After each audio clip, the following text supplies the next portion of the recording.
We'll improvise. Mamma mia!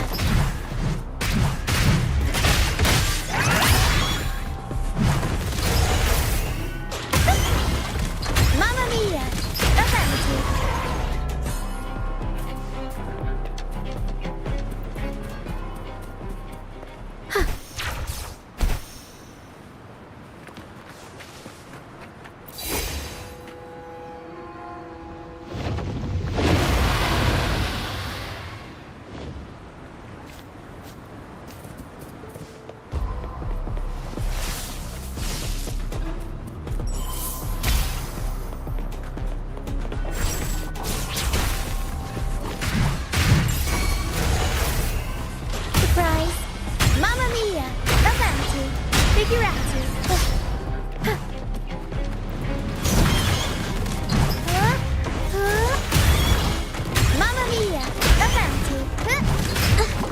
Divinity! Watch out! What? I can't control my forte.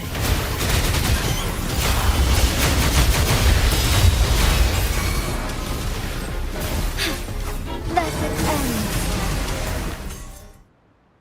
The high levels of corrupted remnant energy in the mist are disrupting our frequency stability. I can help with that.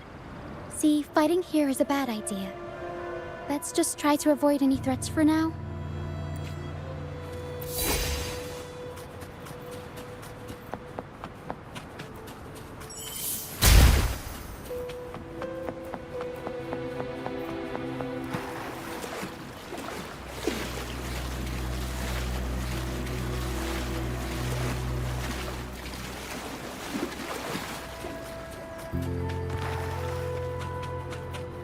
Come, play with me. Look for me. Don't worry. They're just reverberations. Potential tacit discords in the making. Some of them are actually our friends. We can follow them to find our way out.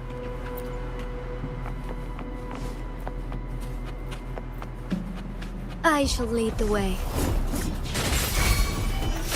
Take form. Heaven ordained. Banish all vice. Our lights shine through.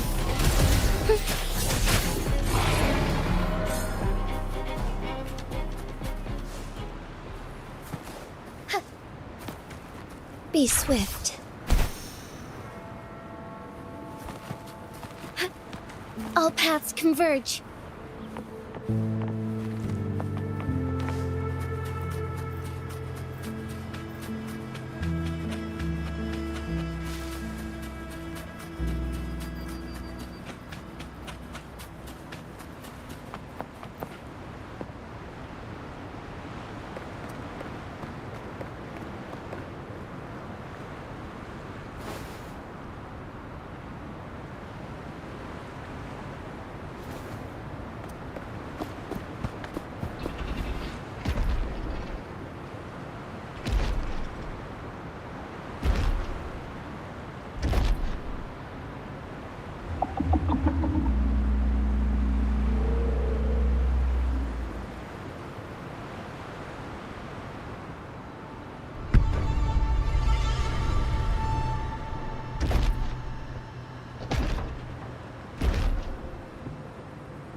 Did it lead us this way because it sensed the dragon?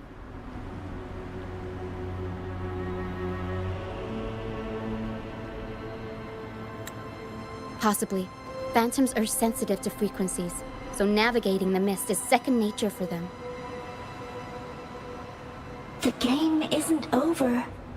Here, come quickly.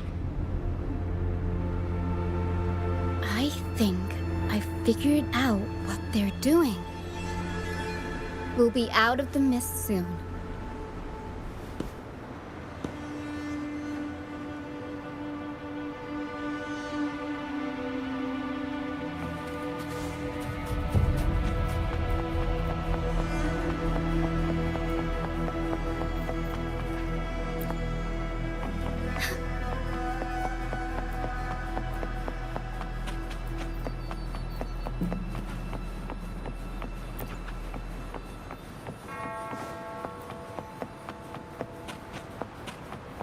I shall lead the way. Up you go, Pharaoh! Mamma mia! Avanti!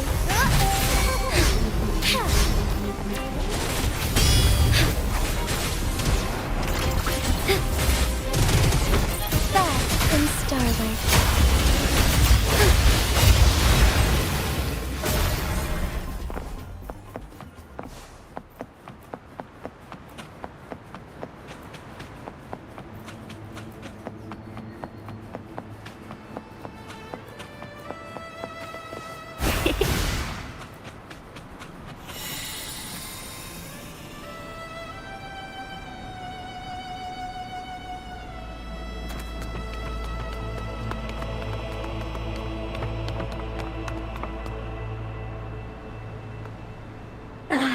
Rochia, you found me. I'll always find you, but maybe don't do this again next time. Why? Isn't this your favorite game? I wanted to play with you. I know, but as your friend, I worry about your safety. My friend? Excuse me. Are you Rochia's friend?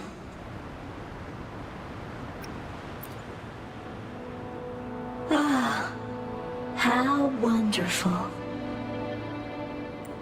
You're not alone anymore, Rochia.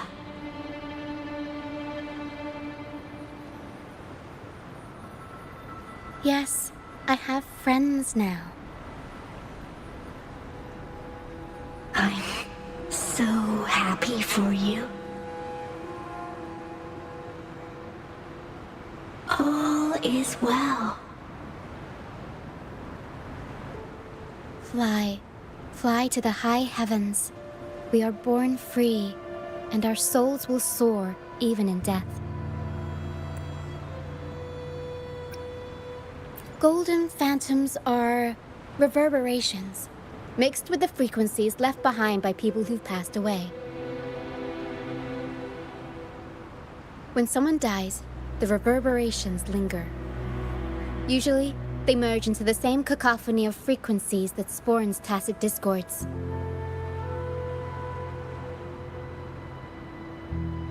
But sometimes, a trace of their final will remains, and the mist shapes this into phantoms.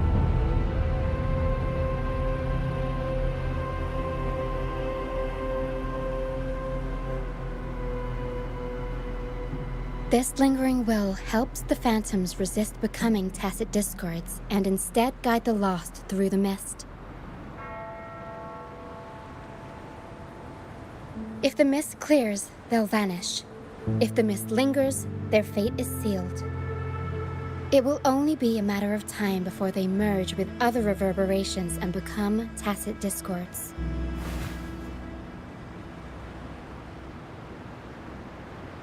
Their final frequencies tend to cling to certain objects, like this Lucianite here. I collect them as proof that they once lived.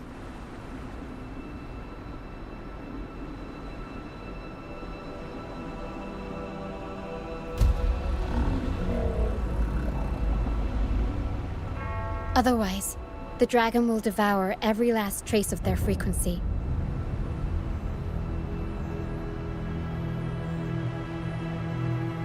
The mist is thinning. That stranded ship ahead looks like...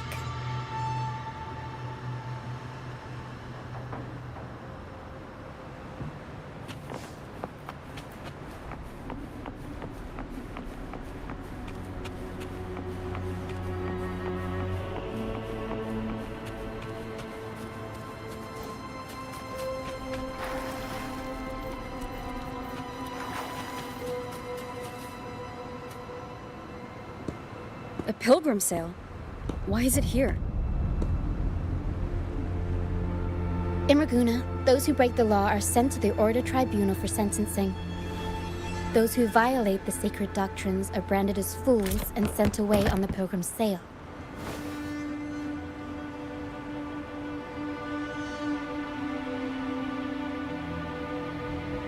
It's said that when the first dark tide ravaged Renacida, the first Primus followed the currents on a rickety boat and met the Sentinel in person. That's where the Pilgrim's Sail tradition came from. Now the Fools retrace the Primus's journey, reflecting on their mistakes along the way.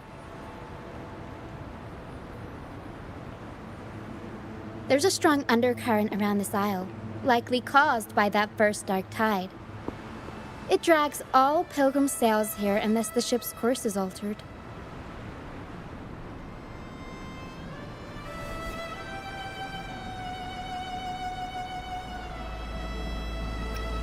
No reverberations on the ship, nor in the mist.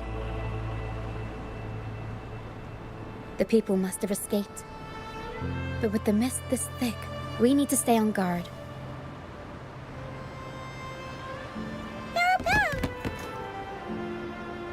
This way. Head to the lighthouse. I hear the sounds of fighting. Watch out. Tacit discords are gathering. Looks like our brief intermission is over. Time to let the ghosts have their moment on stage. Come on then, let the flames of battle ignite our souls!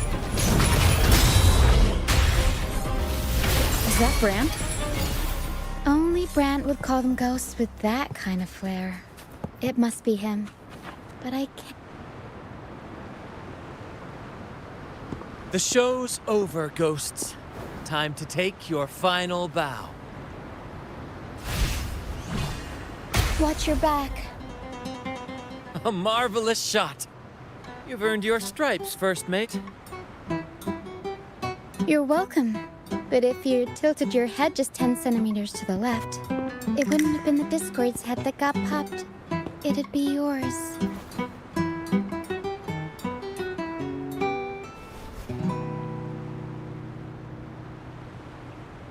Not on your watch. Besides, fortune always smiles on me.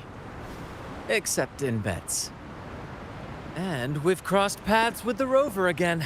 Can't get luckier than that. We shouldn't have let her get caught up in this mess. She was worried about us and insisted on coming. Is that so? Then our gratitude to you is even greater for your timely aid. To find the brightest truth, one must delve into the deepest shadows. Such bravery deserves to be hailed, my friend.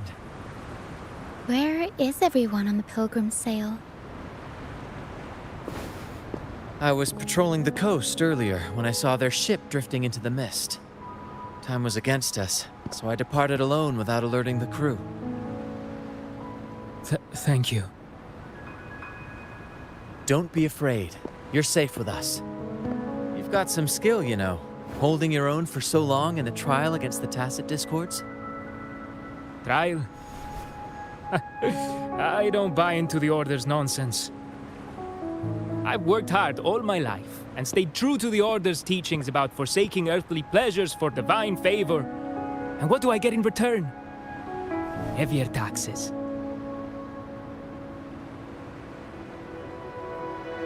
When pirates ransacked my merchant fleet, leaving me with nothing, I turned to the Order for help.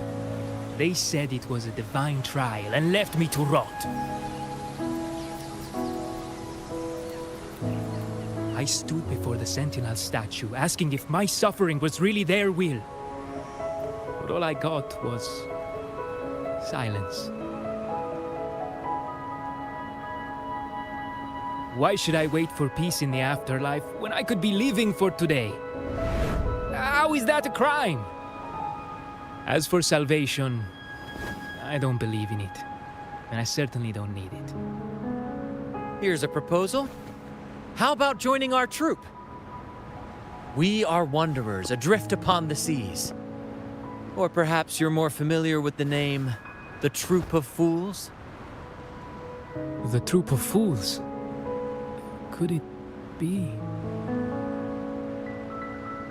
Yes, we are, like you, by the Order's decree, marked as fools. Fools on the pilgrim sail often meet their demise in a storm, or they're swallowed by the waves. Even if they do survive, they still face hunger, thirst, and the unforgiving wrath of nature. Maybe it's luck that brought you here so swiftly, and unharmed at that. Look around. This is all that remains of the pilgrim sail. This is always their final destination, where the fools meet their end.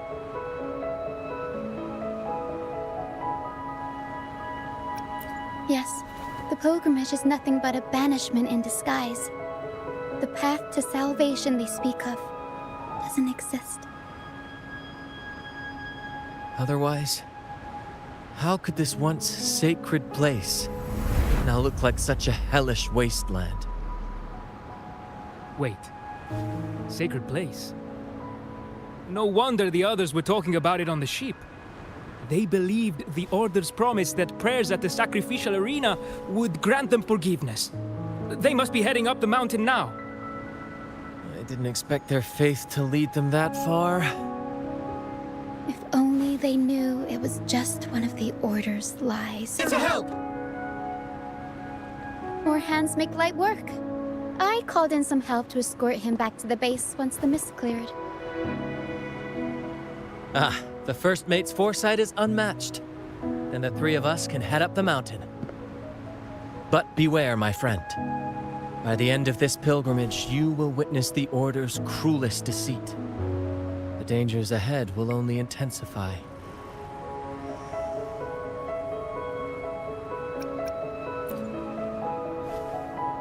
Please, save them. I hope it's not too late. Don't worry. There's more to our troop than you think.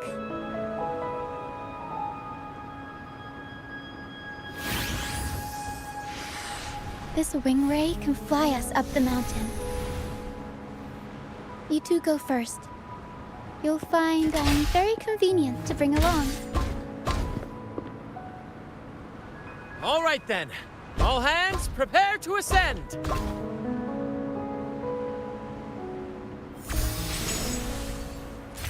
Thunder Glider.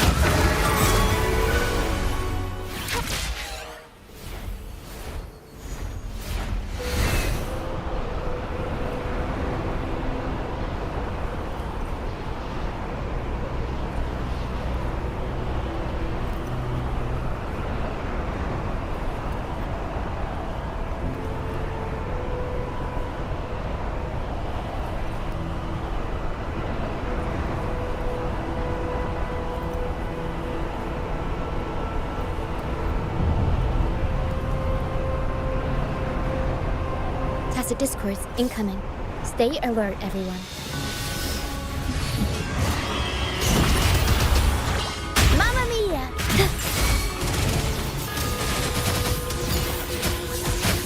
Strike fast. These are human footprints. Looks like they're heading to the arena. This is the only way up. Let's pick up the pace.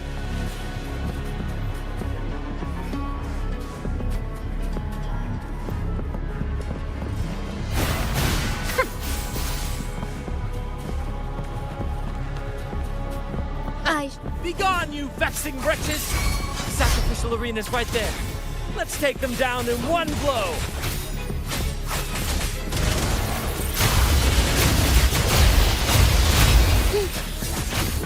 Aerial stunt.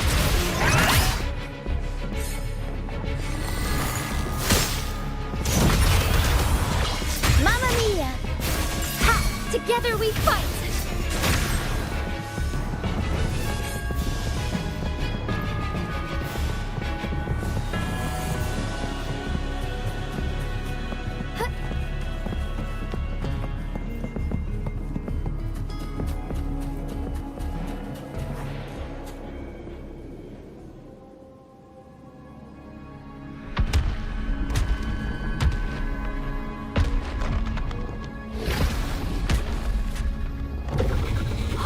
Divinity above, please have mercy on me.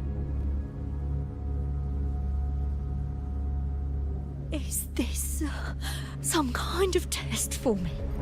I see. No matter how harsh the punishment, I'll take it. Even if... Even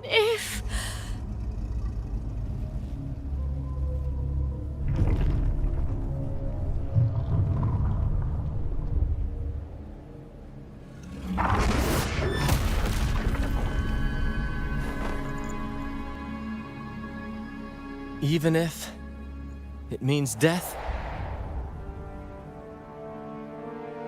We've never done anything that warrants paying with our lives.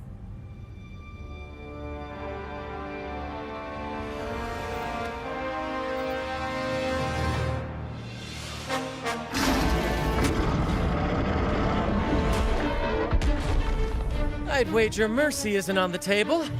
However, in the face of danger and adversity, the stage is set for our grandest act.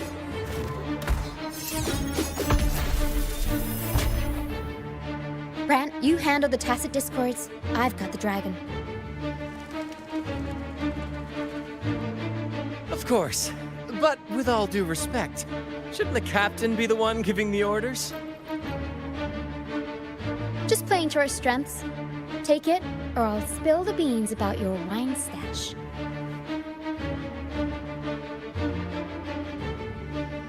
Why, aye, first mate.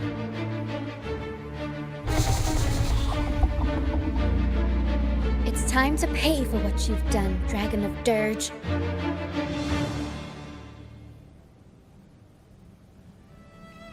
I shall lead the way. Roll for me.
Together we fight!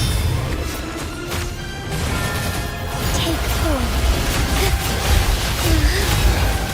Thus it ends. Blue!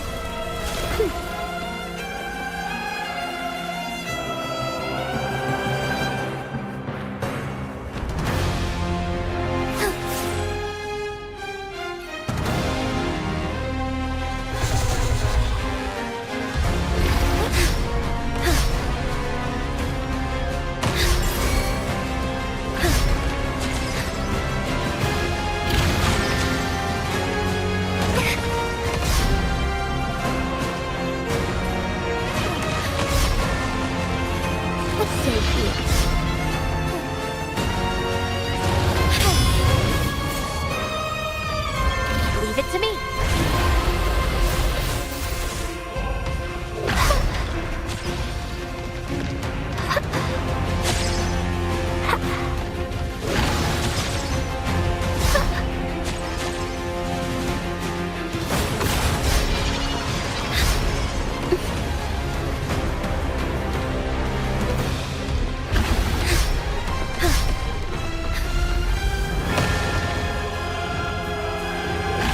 Heaven ordained.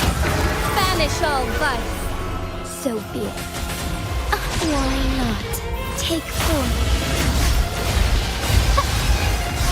Otis, I can strike as one. Our lights shine through. Leave it to me.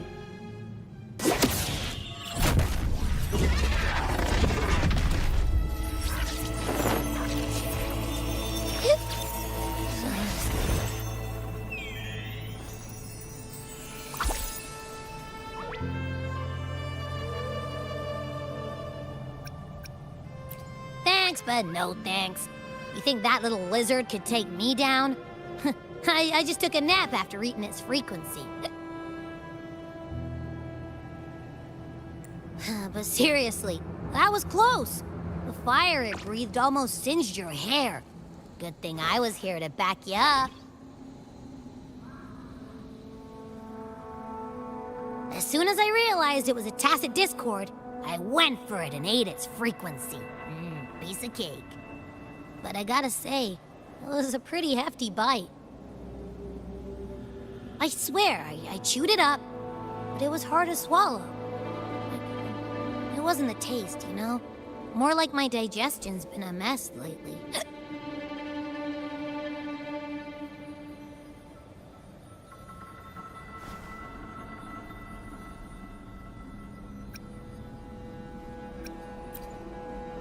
That's not the point. The real deal is, I found something crazy in its frequency. You said you somehow experienced empathy with the tacit discord back in Jinzhou, right?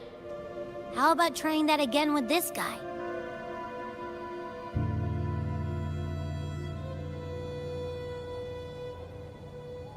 Trust me, this could be our big break.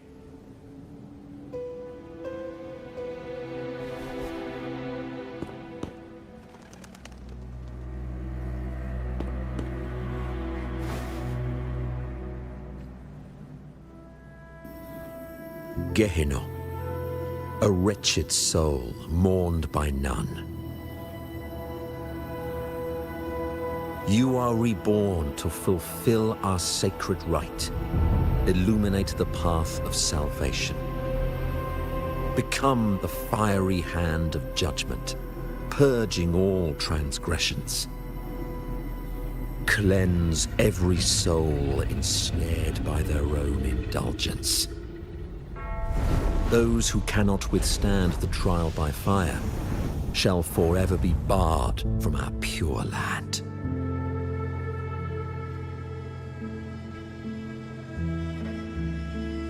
See? I wasn't lying.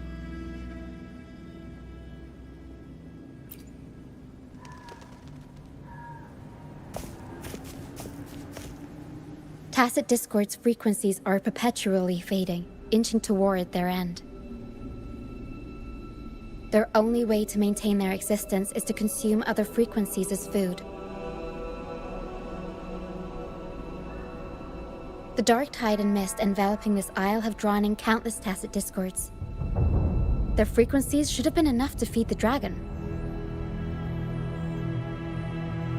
If what you saw is true, then the Order must have used some trick to control the dragon, making its frequency fade away faster than it should. That means they could be responsible for why the dragon began attacking all living beings, including humans. In time, it ended up becoming a harbinger of death. I found this during the previous battle. It seems the Fraxidus had their hand in this case as well. So you know them too. Seems we have much to discuss. Our troop usually earns a living by performing on the nearby islands. Sometimes we take on escort missions for merchant ships as well. That's how we first got acquainted with the Fraxidus. At first, they were just lurking about, raiding ships. But as the Carnival drew near, their actions grew suspicious. We noticed them lingering around a certain sea. Remember Cetus the Tidebreaker? The creature that attacked you when we first met? After we parted ways, we went searching for it to find out what had gone wrong.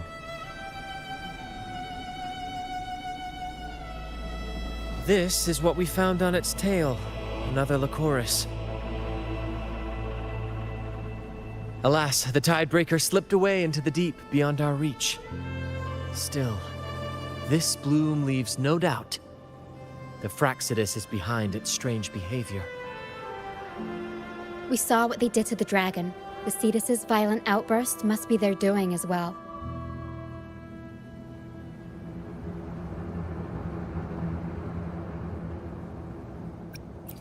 They say the Carnival is a ceremony to resonate with the Sentinel. Those who claim the laurel may be graced with a miracle, a direct communion with the divine. At first, we thought you were merely a curious traveler, intrigued by the Carnival and our Sentinel. But now, seeing how far you've come, there's more to your quest, isn't there? Our troop has always sought the laurel, and we won't sit back while others threaten the Carnival. If they're your foes, then our paths align. Remember I mentioned one of ours who once claimed the laurel? He wasn't with us when we first met. But once we reach our base, you can speak with him about the Sentinel. It won't be long now. After such an adventure, a well-earned rest awaits.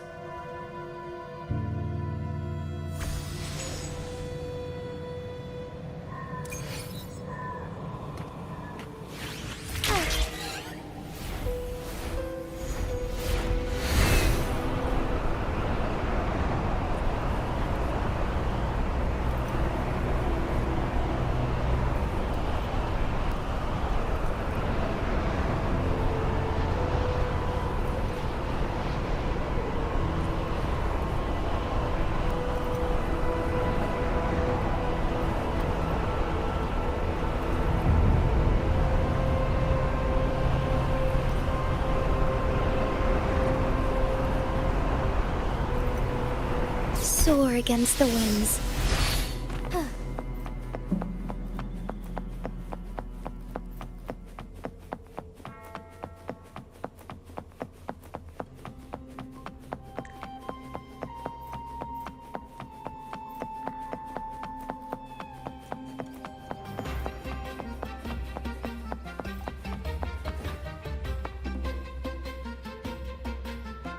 Here we are, ladies and gentlemen. Allow me to present to you our sanctuary, a haven for all the surviving fools at the edge of the world.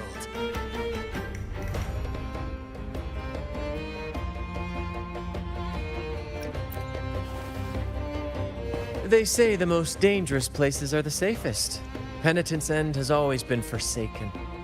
And now, cloaked in a sea of mist, even the Order's envoys wouldn't dare set foot here. It's the perfect refuge for us. The mist does shield us from the Order, but it brings its own set of problems. Precisely why we must tackle its effects without delay. By the way, if you'd like to speak with Mr. Bardolino, our laureate, you'll find his tent deep within the base. Feel free to talk to the others while we handle our tasks. We'll catch up once we're done.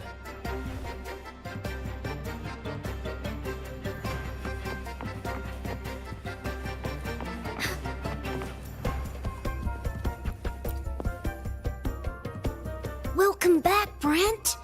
I heard a lot of voices coming from the mist. It's scary. Don't be afraid, Morias. They're all friends from the troop. People we've sailed with. You said you want to be a captain, right? Sailing has its own trials. Sea monsters, storms, whirlpools, undercurrents, you name it. When such challenges arise, you've got to trust your helm and your crew. They'll stand by you through thick and thin, and your job is to guide them safely through it all, till you reach the journey's end. I understand. Everyone has been so good to me, always looking out for me. When I grow up, I'll be a great captain and take care of them too. That's the spirit, kiddo. You've already got the heart of a captain, and that's no small feat. You're the captain of your own ship. Bravery like that deserves rewards. Here, take this. Wow! Captain Sparrow's legends! Thanks, Brant. And can I maybe have a sip of the stuff you like to drink? The troop strength? Ah, well. That's a special brew for captains who face the fiercest storms. When you're ready, your own glass of troop strength will be waiting. Really? I'll work for it.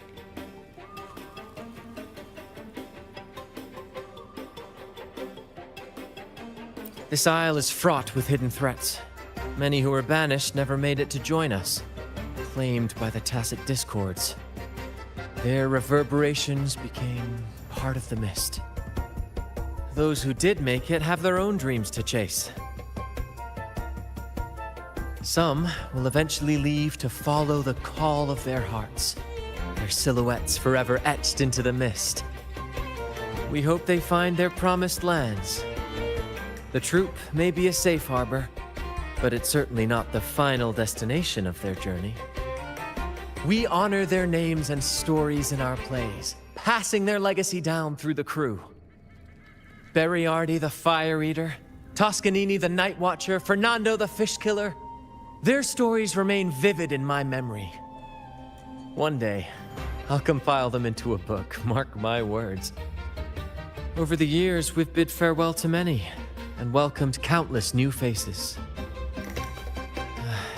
When I was a boy, I saw the Sentinel's statue in the Cathedral of Mercury. Curiosity led me to point at the statue and ask, how can you say it's the Sentinel when no one has ever laid eyes on it? I didn't know the consequences that would follow. That question earned me a pilgrimage. At the time, I thought it was some grand adventure. On the pilgrim sail, I was cared for by other fools who shared what little they had and shielded me from the grim reality with their kindness and smiles. But all I could do was watch as they passed away one by one. Every adventurer needs a rest, and every ship must find a port. For us, that meant finding a sanctuary. When we finally reached this forsaken isle, the destination of our pilgrimage, we fought the tacit discords to claim our territory and scavenged what we could from the ship's wreckage.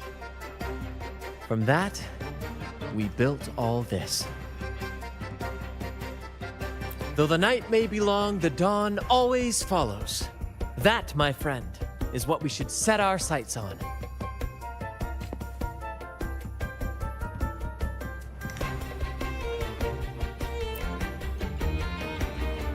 Welcome back, Brant. Don't be afraid, Morias. You said you wanted... Sailing has its own... They'll stand... I understood. That's the spirit. Bravery like that. Wow! And Well... really?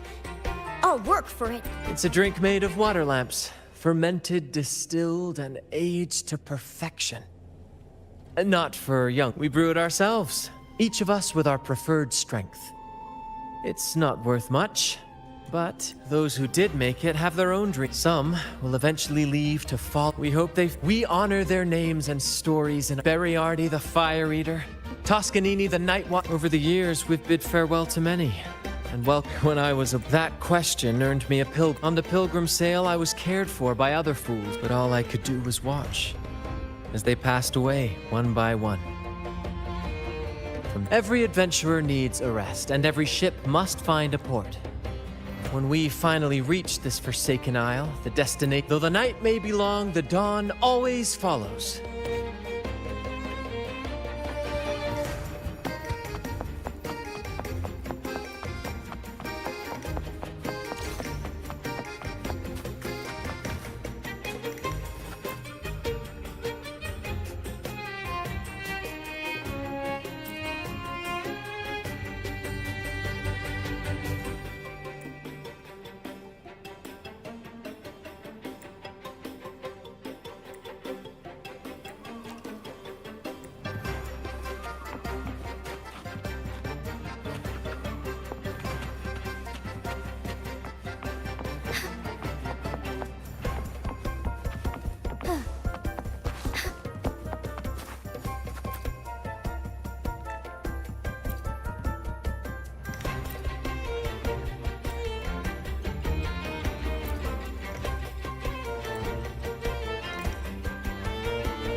Onwards.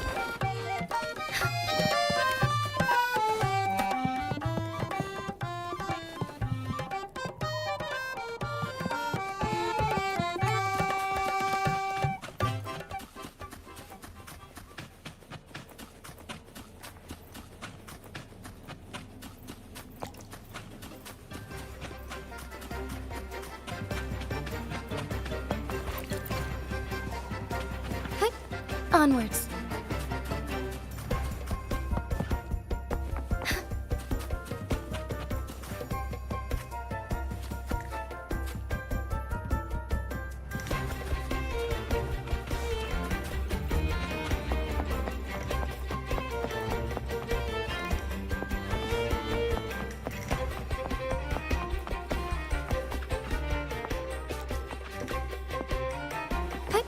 Onwards.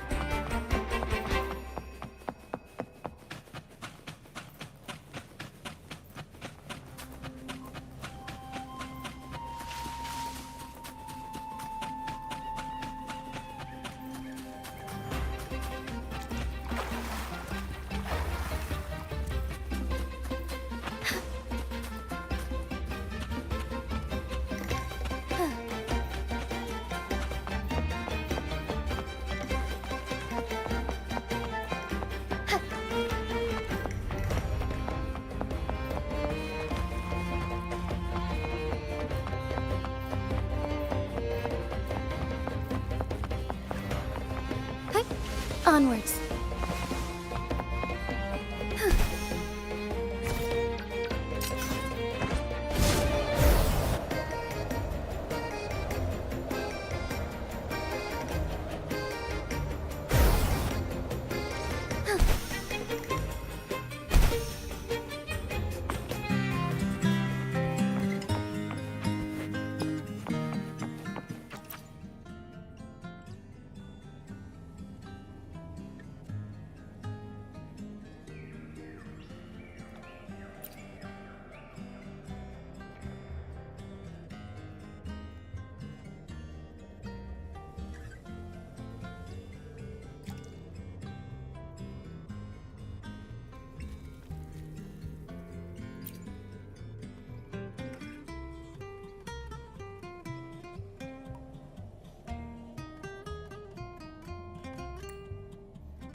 Relax, young man. Life's only just unfurling its sails for you. Why sit there like one of those dour statues in the Order's halls? Don't be afraid to show a little spark.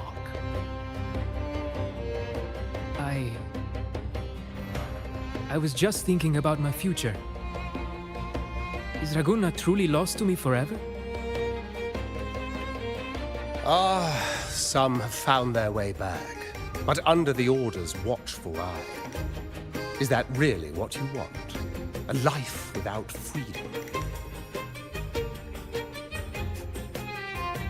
Listen, you don't need a grand stage to leave your mark. A true Raganazi can turn even a ragged tent into the finest theater. That's what I'm preparing to do.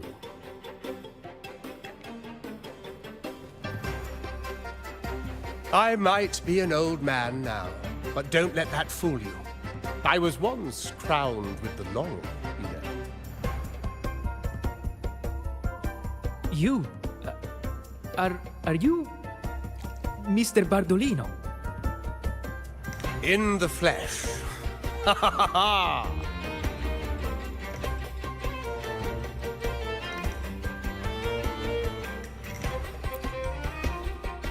As I took my final bow on stage, a bright light pierced through the clouds, shining down from the sky. And then, a radiant laurel descended upon me, and I heard a voice. It was the Sentinel's voice, ringing in my head.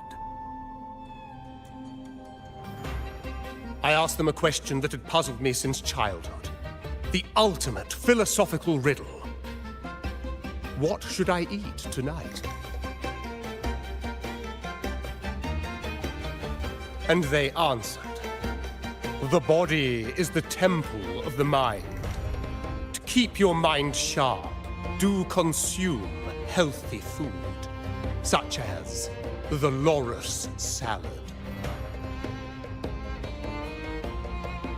But why Loris salad? I was baffled, and the meaning still eludes me to this very day. I've never been quick-witted, though. The Order's doctrines never quite took hold. Acting, however, that is where my true passion lies.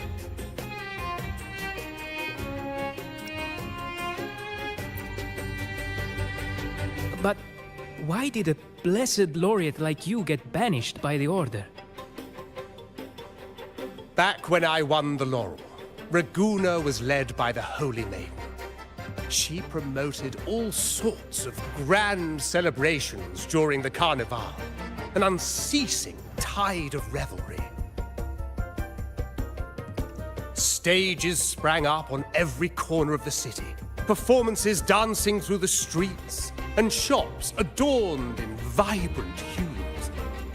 Even on rainy nights, you could still hear music playing in the square. Some performers wove their critiques into their acts. Sharp as she was, the Holy Maiden noticed. She refined city policy with each whisper of dissent.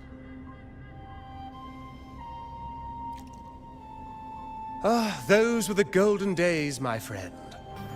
The Holy Maiden once said that if she were to leave this world, she'd want no majestic tomb or a solemn funeral, but the grandest carnival as her final farewell.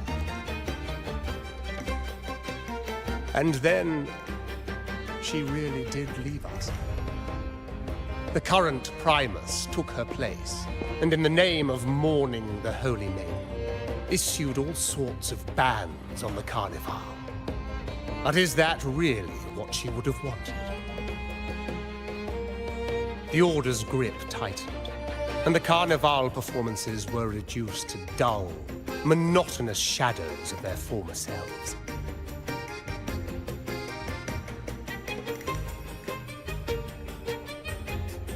One year, I strung a wire from a gondola to the top of the clock tower in Liberty Square, and another from the tower to the Thessalia's mansion. Then, I disguised myself as one of the LaGuardia to fool the acolytes, and climbed to the roof along the wire.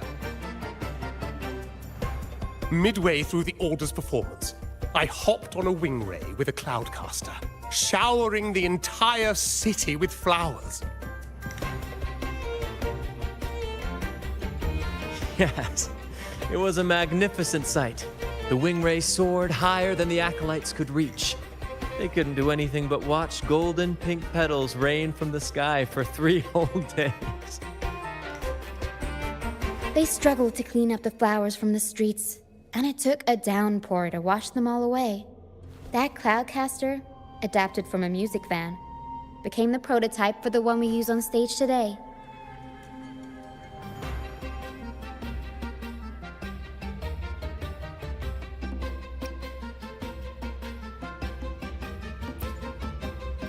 But that's all in the past. To this day, I'm still not sure what crime they pinned on me. Maybe walking the wire without protection?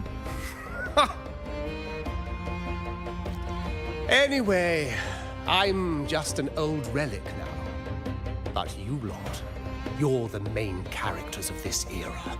Facing down every obstacle with fire in your bellies. But isn't our fate already sealed? Without the so-called salvation the Order preaches, we're doomed to our banishment. Just lost souls, dying in obscurity. Life is short, and we weren't born just to atone. The Order may banish us, but they can't take away our right to sing.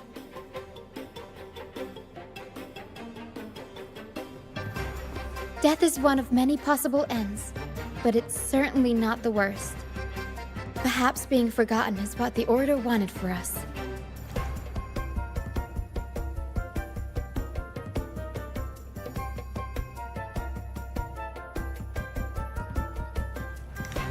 They want to erase all traces of our existence, grind us into dust and drag us into the abyss.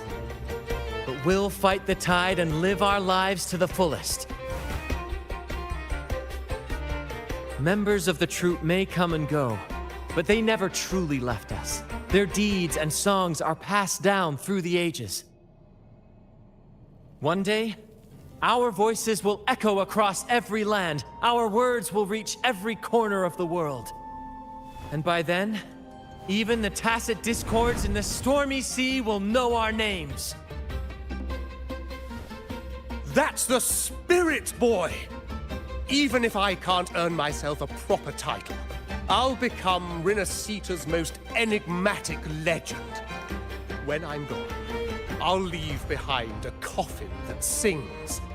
Or maybe turn into a lark, singing every day and night!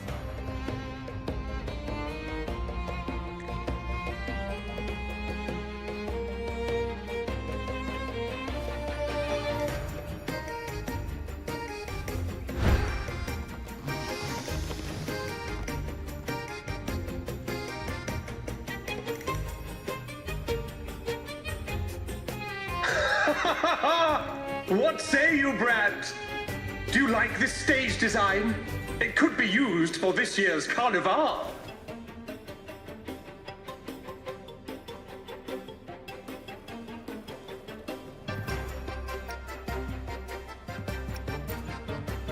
Our little chat reminded me of those good old days. So why not relive that scene I just mentioned? I still remember that famous line. Even without wings, we can still soar to the heavens. Now that you mention it, that is a very good question.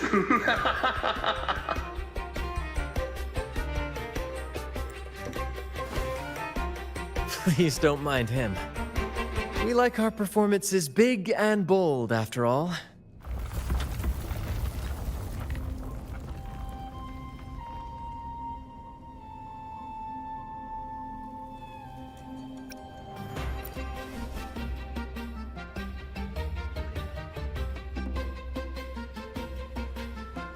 That fight with the dragon probably messed with the mountain's stability. If Bartolino keeps moving around up there, it could get dangerous. We need to find a way to get him down, and fast. We might need your help with this. Taro should have some useful items in her box.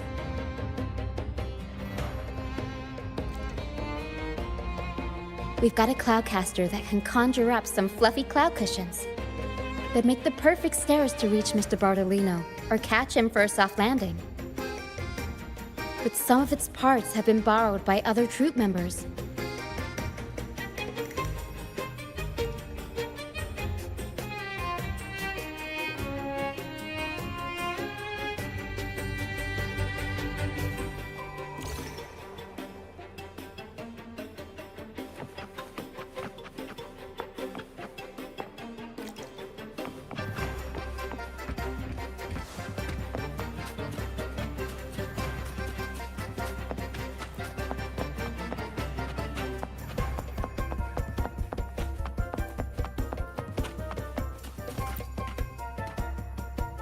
Sailors cheer as hearts ignite. Soon we'll break these chains so tight. Set the course. Oh, hello. I'm writing a sea shanty. Did you know Raguna Gondolier songs are usually in 3/4 time? Matches the flow of water perfectly. When they row, their strokes go slow dip, quick lift, which fits that rhythm. But for our troop, we use a 4/4 signature with strong and weak beats. It's catchy and perfect for sailors to sing along to as we work together to tackle the waves. Sailors cheer as hearts ignite. Soon we'll break these chains so tight. Set the course, embrace the storm, sailing on till light is born. Actually, boarding the Pilgrim's Sail was my choice. I used to compose hymns for the Order. Sounds prestigious. But the same old rhythm and lyrics started to wear on me. Music should be alive. So, I decided to take the pilgrimage, believing I'd find new inspiration from the divinity. You probably already know what the pilgrimage really is. I was foolish to believe the Order's lies. But luckily the troop found me and brought me in. Have you seen any of our performances, perhaps? We don't do those lofty soliloquies that give you existential dread. That doesn't mean our plays are shallow. They're just more hopeful and speak directly to the heart. We do commedia improviso, a style of play that's all about those fleeting, beautiful moments of everyday life. We sing of love that endures, enemies who become allies in the fight against evil. The Order may scoff at such stories, but they're real, human stories, full of ambition, dignity, and everything that makes us human. Traveling with the troop, I've learned to see the beauty in the small things, and I've met people facing similar and unique life struggles. Only those who walk in the fields can really see how the crops grow. It's the same with music. You can't truly know it until you've listened. That's why I'm always chatting with the crew, gathering ideas from my ballads and shanties. The true rhyme of our time. Sailors cheer as hearts ignite. Soon we'll break these chains so the Cloudcaster. Oh, I use its base as a desk. Our first mate lent it to me so I could write more comfortably. Here it is. Careful, it's heavy.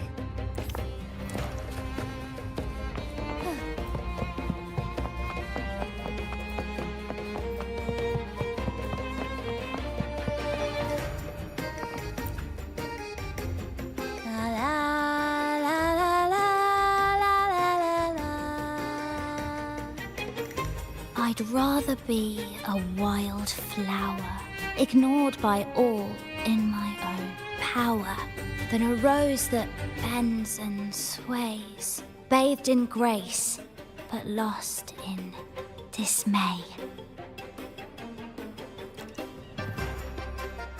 Isn't it obvious? I'm practicing for the Carnival. I'm the troupe's soprano and helmswoman. Steering Rena Sita's echo ship isn't just about strength. It's about resonating with the echoes. After years at sea, I've learned that some echoes are sensitive to our songs and will react to them in different ways. The Order warns of sirens lurking in the stormy sea's mists, but they don't scare me. I'll show them who the real siren of these waters really is. I'd rather be a wild flower, ignored by all in my own power. Who knows? Ask the Order and they'll give you 100 reasons. I can't even remember how long I drifted on that pilgrim sail, but the troupe found me just in time and took me in. What's past is past. It's the present that counts. Let go of the bad days and enjoy the moment. This is the way to live, I'd rather be a wild flower, ignored by all. Cloudcaster. It does ring a bell. Here, the resonance unit. It helps me find the right pitch and rhythm. Works like a charm. You should give it a try too.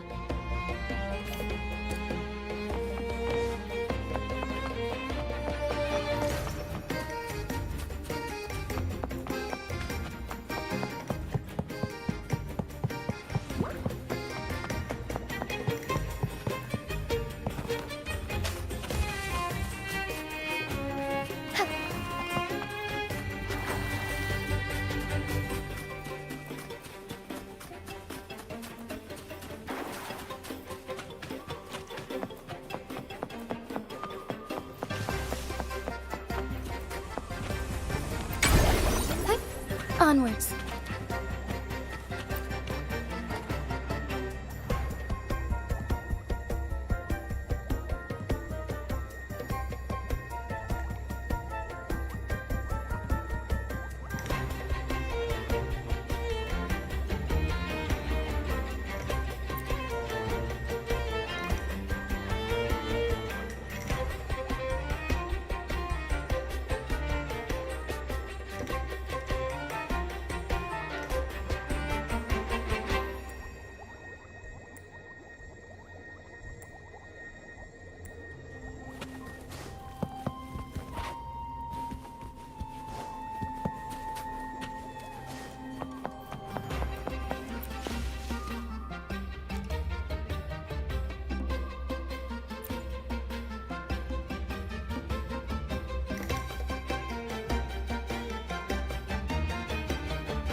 Come on, fish! Come to my net!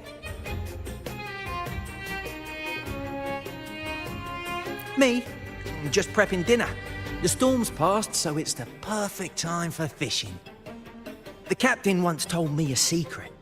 The fiercer the storm, the more fish it brings. Sometimes we even see fish swept up by the wind, raining down from the sky. Legal? Who cares? We're not even a legitimate troop according to the Order. Come on, fish! Come to my net! Back in Raguna, I was just a fledgling fisherman when I accidentally caught an arasti. Turns out, it's a sacred fish, only meant as an offering to the Sentinel. Mortals aren't allowed to catch it, but it swam right into my net. Not really my fault, was it? Though the Order didn't see it that way. They banished me out here, like tossing a fish onto dry land. Luckily, the troop found me. I can still fish like I used to. Otherwise, I'd probably be dead, or living as a pirate. Though, to be honest, life here ain't too different from a pirate's. Except, We're not hunting for treasure, but for smiles and cheers from our punters. Come on, fish! Come to mine there. Yeah, I borrowed the reel for me fishing rod. We scavenge all sorts of stuff from the beach and fix them up as needed. Nothing goes to waste. Don't be fooled by appearances. This stuff can be pretty versatile. Good. We have all the parts now.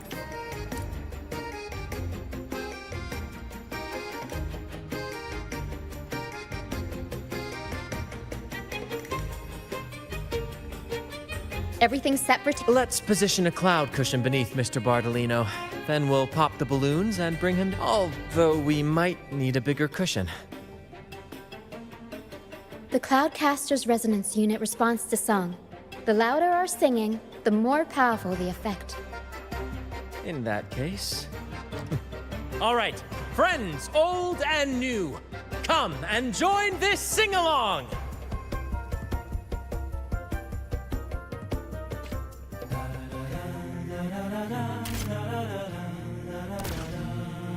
Bullseye! How about showing off that aim again with the rest of the balloons? Almost done!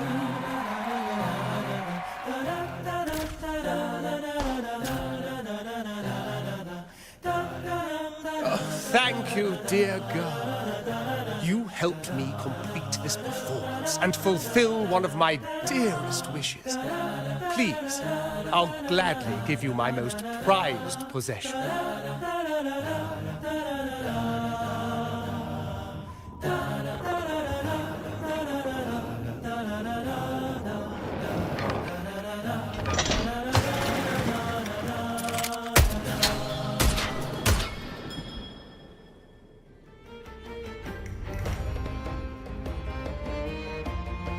Apologies for my late arrival to such a magnificent performance. Did I miss anything? Oh my, oh my. What an honor to witness the beauty of our generous benefactor. Thank you, my lady, for rescuing this humble soul in his moment of need.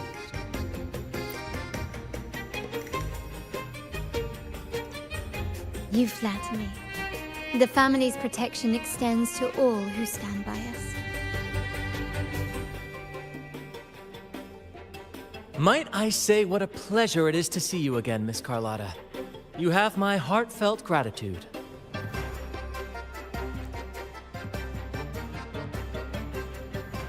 Is everything going smoothly with your family, Miss Carlotta? Yes, thank you. The Order's scheme was uncovered as planned. Uncle Capilet was rescued, and Grandfather has handled the rest. I still owe you thanks for improvising with me in front of that priest.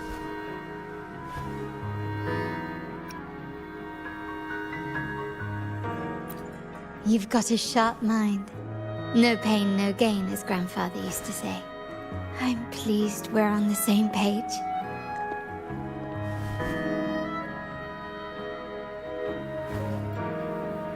Your kindness is much appreciated. The Montellis won't forget this. In return, I'll share everything I know.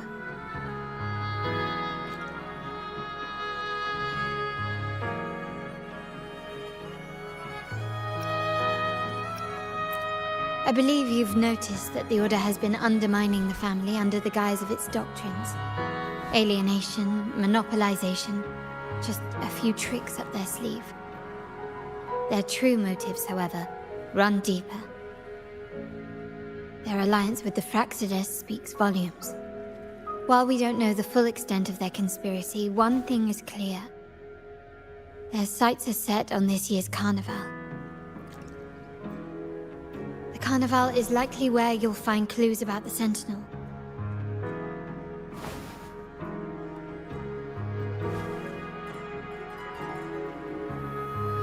Legend has it that the Sentinel, Imperator, has been secluded in the heavens, cut off from the mortal realm.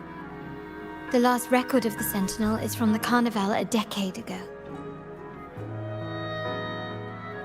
At that time, the entire city was shrouded in mist. Ghosts roamed the streets. A dragon roared from the sky, and a sea behemoth raged, summoning towering waves. Do any clues come to mind?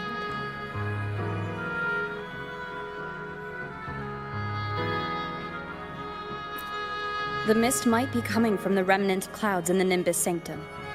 Lorelei has the power to purify and control them, but the Fraxidus interfered. Remnant clouds corrupted by evil will disrupt Echo's frequencies. If the mist had spread to the city, it would have stirred the echoes into chaos.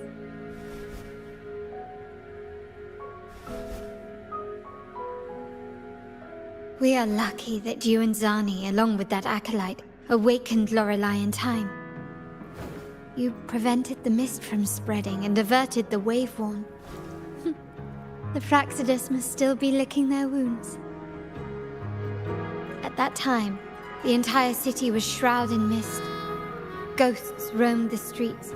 A dragon roared from the sky, and a sea behemoth raged, summoning towering waves. Do any clues come to mind? The Montelli traders used Lycoris in experiments to turn echoes back into tacit discords. If they were successful, the ghosts seen 10 years ago may have also been created this way. Ghost is just a dramatic name given by the Ragganese for tacit discords. They look nearly identical to echoes, especially in the mist.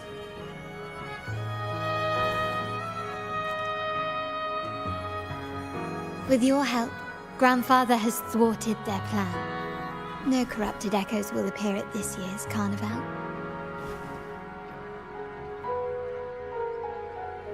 At that time, the entire city was shrouded in mist. Ghosts roamed the streets. A dragon roared from the sky, and a sea behemoth raged, summoning towering waves. The Order has allied with the Fraxidus to control the dragon. From what I saw when I connected with its frequency, they might be planning to command it to attack Raguna during the Carnival. After the Tacit Discords took over this isle, the Order used them as an excuse to forbid any entry. It might be their way of concealing the dragon's existence. But without the Lycoris, the Dragon of Dirge is now up. Ghosts roam the street. The remnant clouds spreading, experiments to turn echoes, and the dragon's manipulation. The Order plans to recreate these disasters at this year's ceremony.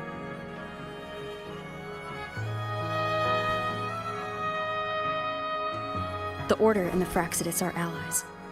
To prevent the Carnival's sabotage, we must stop them. But what is their motive?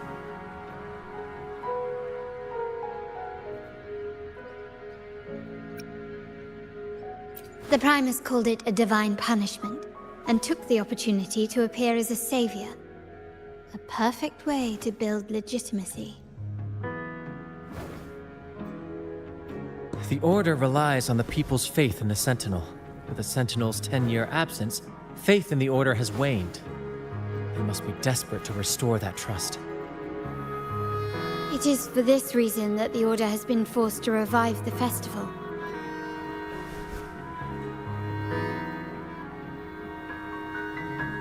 Let's consider the implications.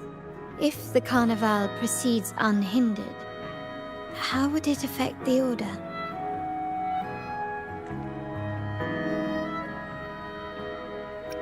The current Primus claims to be the Enlightened One, the Sentinel's Resonator. However, based on the prophecy we found in the ruins, this role is meant for the young maiden who is destined to heed the divine oracles during the Carnival.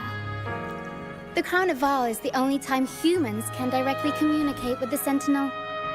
Normally, it's the Primus who conveys the Sentinel's words.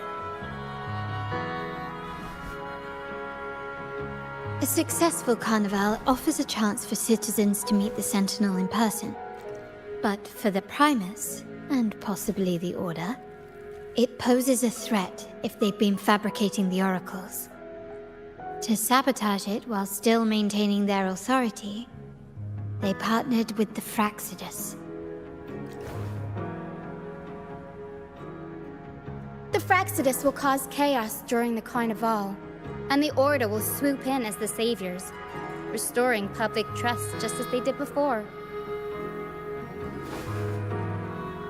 So far, you have helped us crush 3 of their schemes, but one remains.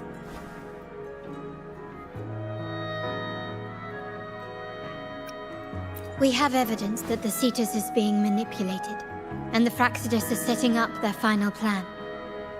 With their whereabouts unknown, we'll need to adapt our strategy as the Carnival unfolds. From what I've noticed, you're not one to act passively or pin your hopes on others. You prefer to strike first and steer events in your favor. Winning the Laurel might give you the chance to talk with the Sentinel. The Sentinel's resonator may also be present, so...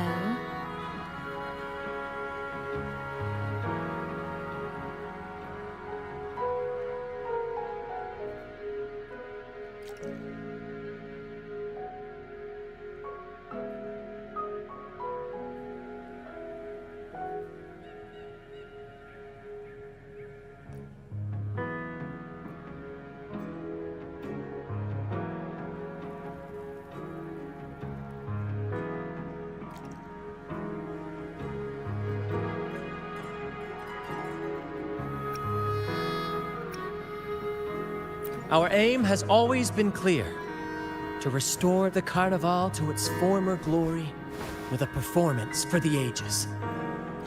If the Divine truly exists, would they wish to see their people living without freedom? Or witness a festival twisted into a tool for tyrants?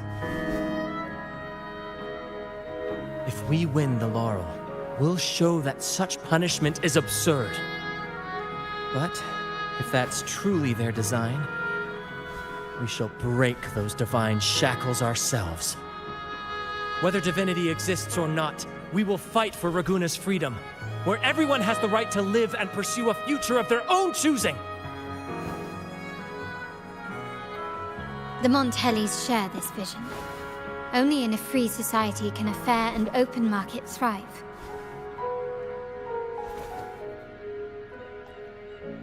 However, the troop alone is too weak. The family is under close watch and our enemy hides in the shadows. We need your strength to find our way forward. Thank you. I'm pleased we've reached an agreement once more.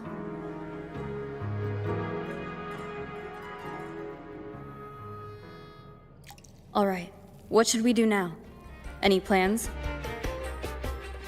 Since the Order intends to sabotage the Carnival and incite chaos amongst the guests, confronting them directly only plays into their hands. You've seen the troops' unique approach to combat, haven't you? That's precisely why we're allies with them. We will turn any disturbances into a theatrical performance. I can see our friend here is still a bit confused. No worries, my dear girl. We'll have a quick rehearsal before the Carnival begins. Speaking of which, Ms. Carlotta, would you honor us by joining our performance? Me? I do have some stage experience, though I must confess I may be a bit out of practice.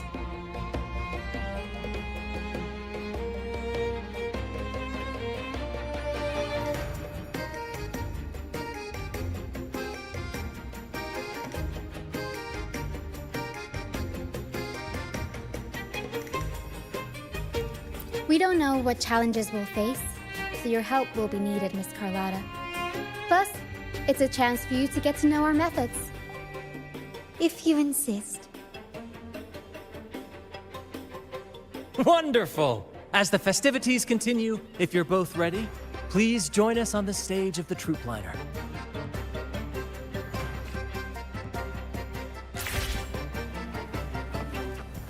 Be swift.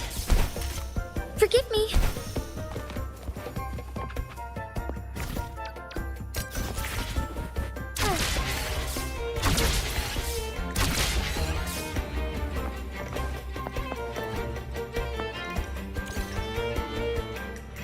Our rehearsals are rather straightforward. No scripts, just pure intuition and our senses guiding us. That's what makes Commedia Improviso truly come alive. For our improvised comedy, we start with a theme. From there, we build our lines and act on the fly, responding to the unfolding show and audience reactions. But with the limitless capacity for human creativity at play, the plot can sometimes veer into the, well, unconventional. To prevent things from spiraling too far, we set an anchor for the performance. Pardon my interruption, but I'm quite curious. What sort of bizarre plots have you encountered? Well, something like a humble craftsman from a small town sets sail on a rainy night, stumbles upon ancient ruins, is reincarnated with superpowers, and then decides to conquer the galaxy, becoming the Emperor of the Stars. So, we draft a basic outline that assigns roles and guides the plot's direction.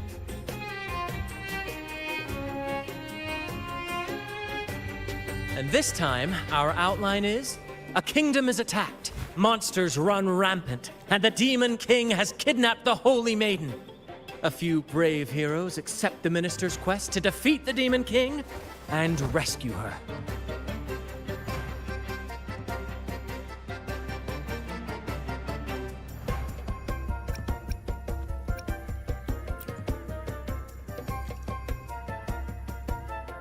This outline holds special meaning.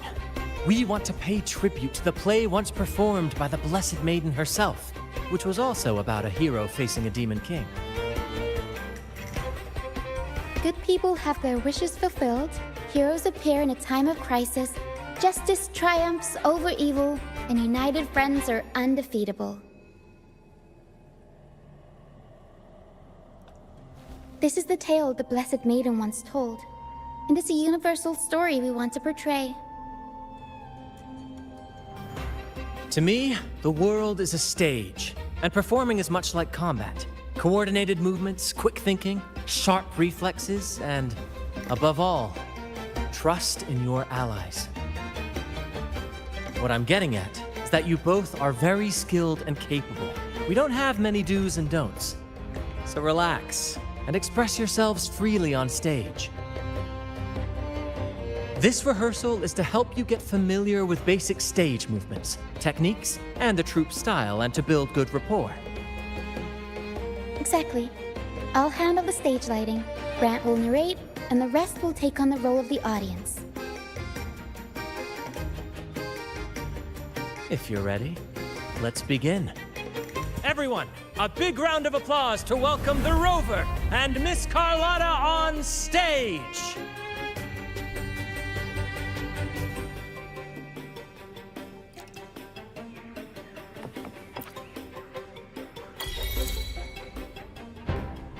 All right, next I'll spin the prologue of our tale, setting the scene for how our brave heroes first crossed paths.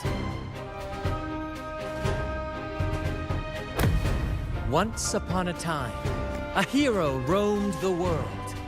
Undaunted by the lack of a divine vessel, she embarked on a perilous journey across tempestuous seas.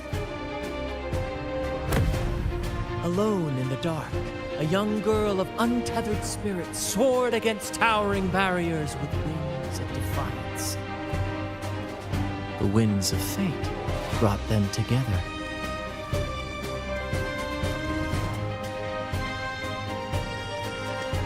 As the world teetered on the brink of absolute darkness, they found solace in each other's gaze. Together they became unshakable allies, standing strong against the tides of fate.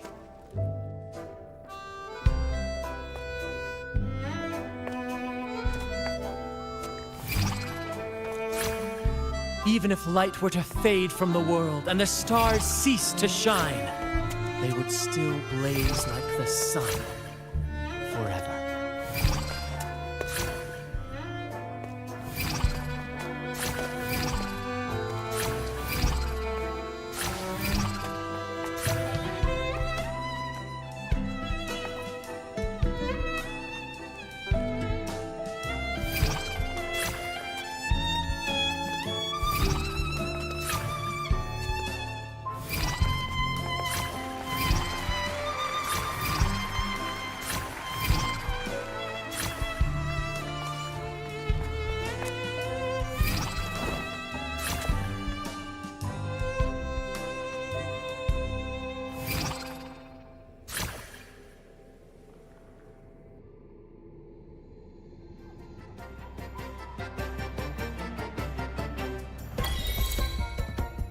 Bravo! Bravo!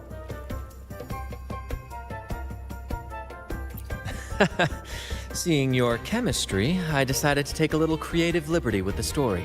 Anyway, it didn't stray too far from the outline, right? The thrill of improvisation is in its unpredictability. There's always a rush of excitement with every twist and turn. Your movements were seamless, elegant, and powerful. I'm confident you'll shine at the carnival. Thank you. It was all thanks to you. You inspired me and kept my spirits high.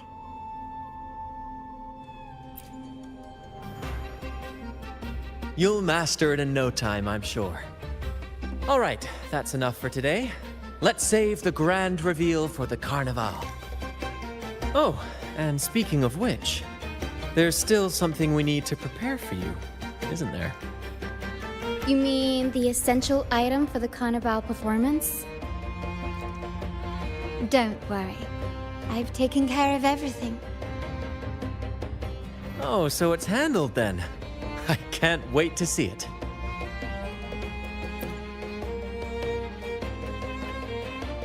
I have a small gift for you. Let's head back to Raguna together, shall we?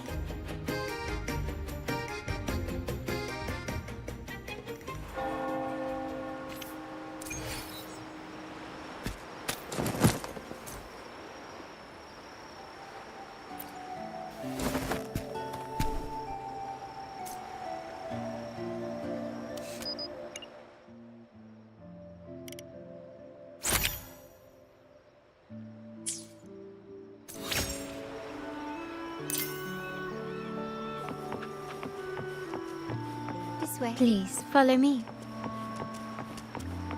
Where are we going? Please allow me to keep that a secret for now. I wouldn't want to spoil the surprise. But here's a hint. You've been there before. Oh, dear Lady Carlotta, thank the Sentinel you are finally back.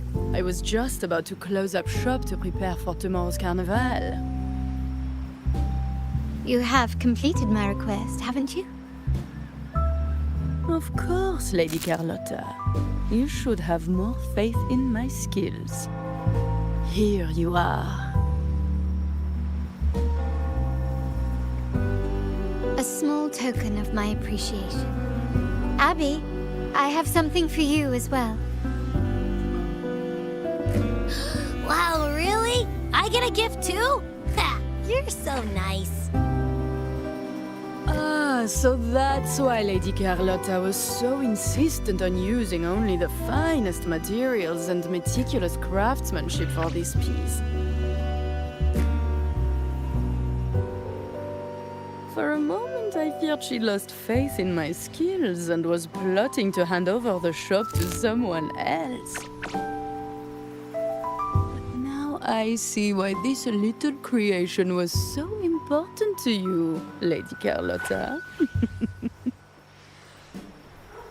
Nyala, you do have a flair for dramatics. Anyway, why don't you unwrap it?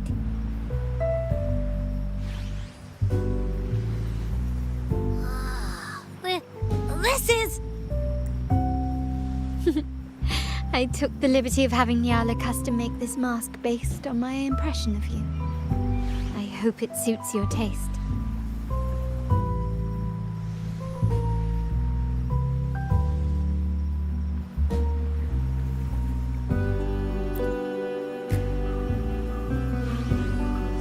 The Montelli family shares its wealth and opportunities freely, but I see your stage lying beyond the cutthroat games of power and fortune, towards a world that's far more boundless and free.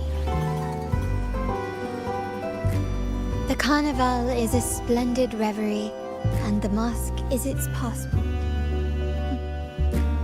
May it help you navigate the carnival with ease, and let you enjoy it to your heart's content. We will, for sure. May I take a bit more of your time? Walk with me through Raguna tonight. I have some additional information to share with you. Raguna.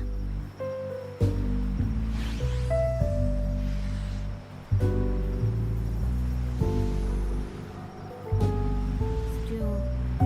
The sapphire that crowns Solaris. The waters of Raguna serve as a mirror, reflecting the countless faces of this city, much like our own There was a time when the currents swept us into the jaws of uncharted waters, where relentless storms and voracious waves awaited. But after weathering such trials, they revealed to us a hidden gem, the shores themselves.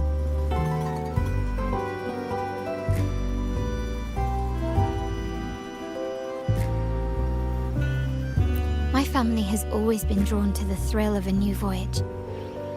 One stormy night, fate decided to play a hand.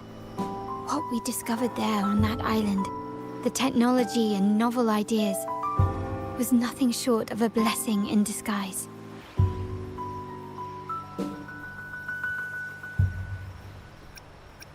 There exists only one relatively safe route from the Black Shores to Raguna, a path known solely to the Montelli family. As long as you stayed on this course, you were bound to encounter the troop. My family has always been drawn to the thrill of a new voyage. One stormy night, fate decided to play a hand. Exactly. When we heard the Black Shores were hunting for a legitimate entry into Raguna, I thought, why not bring them into our little venture? Hence the invitation. My family has always been drawn to the thrill of a new voyage. One stormy night, fate decided to play a hand. What we discovered there on that island, the technology and novel ideas, our intentions might not be as grandiose or ominous as you think. We seek liberation, and to achieve it, we're pursuing the truth behind Renacita's origins.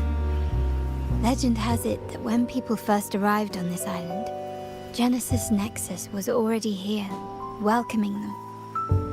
The prevailing belief is that the Sentinel gifted us this technology, and despite nobody ever seeing the Sentinel in person, we talk with them through supposed telepathy. Notice anything strange about that story? Terminals conjure up echoes, and the Genesis Nexus allows the Raganese access to common echoes. If the Genesis Nexus was present when the first settlers arrived, who built it? And really, if no one's ever laid eyes on the Sentinel, how can we be so sure that statue really represents them? It seems to me the Order might have spun us a tale, hiding the true origins behind their grand myths.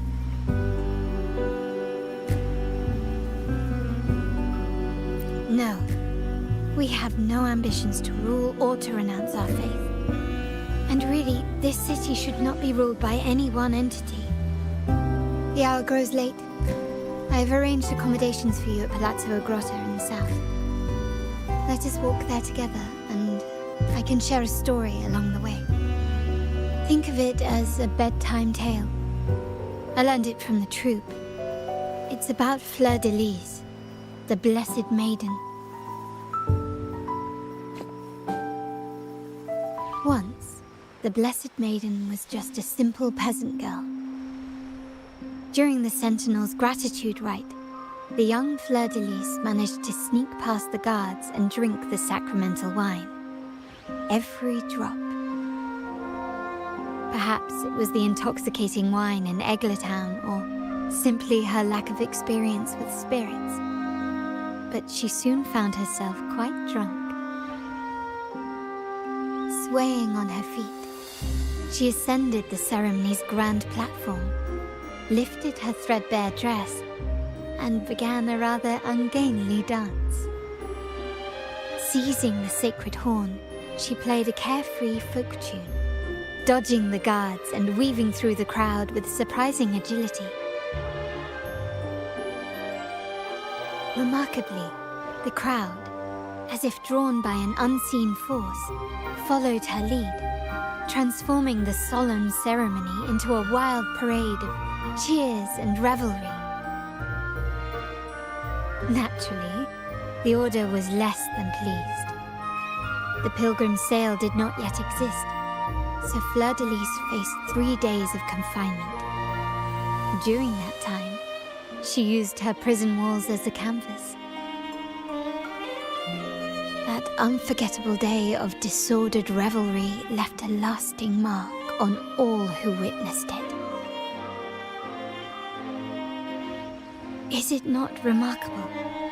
A rebellious girl, chosen by the Sentinel to become the Blessed Maiden. If the Sentinel indeed permitted such a girl to serve as their spokesperson, it suggests that all this joyous revelry is not something they disdain. Perhaps they too enjoy poetry, painting, tears, laughter, romantic tales of nights, and dancing amidst crowds, much like ourselves.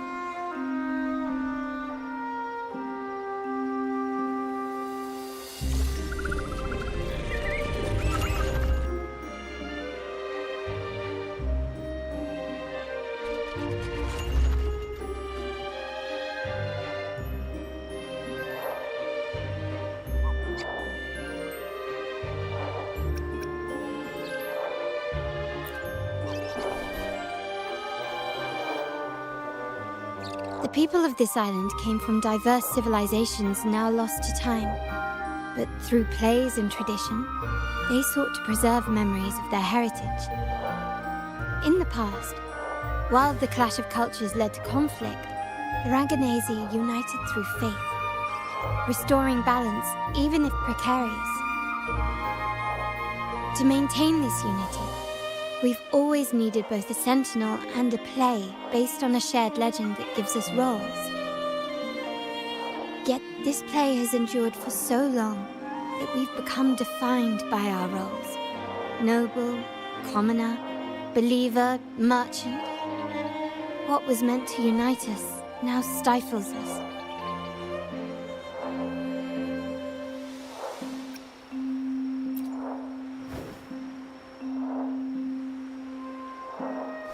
Now, we yearn for a day when we can truly set aside our titles and positions, express our true selves, and join together in celebration.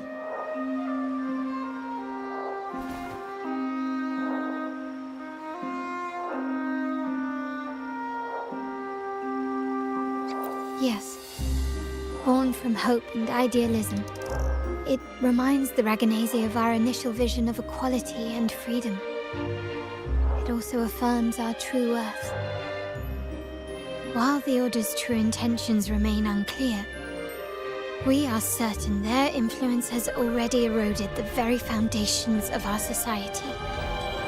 People revere the divine figure the Order has constructed, yet they also live in fear of punishment.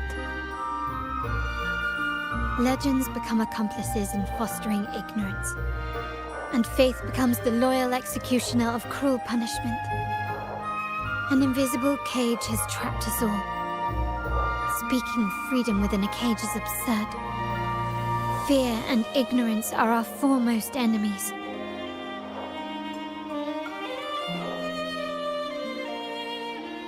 This year's carnival will spark a flame fierce enough to burn down that cage.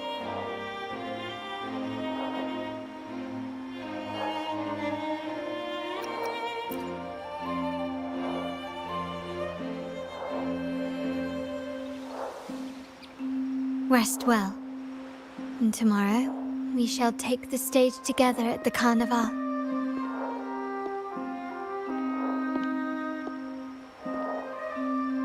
Good night. May your dreams be sweet.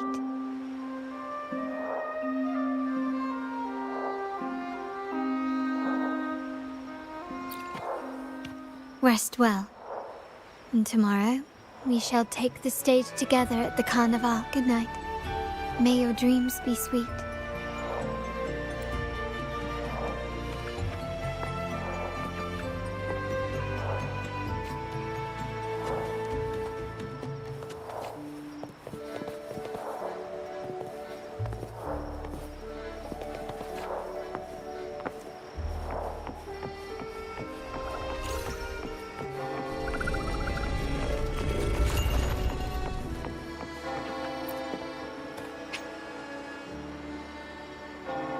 Welcome.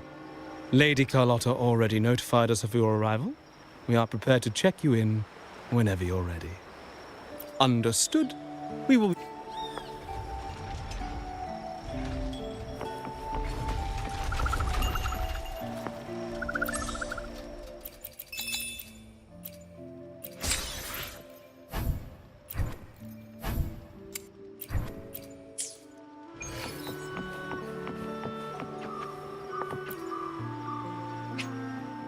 Welcome. Lady Carlotta already noted very well. Alice.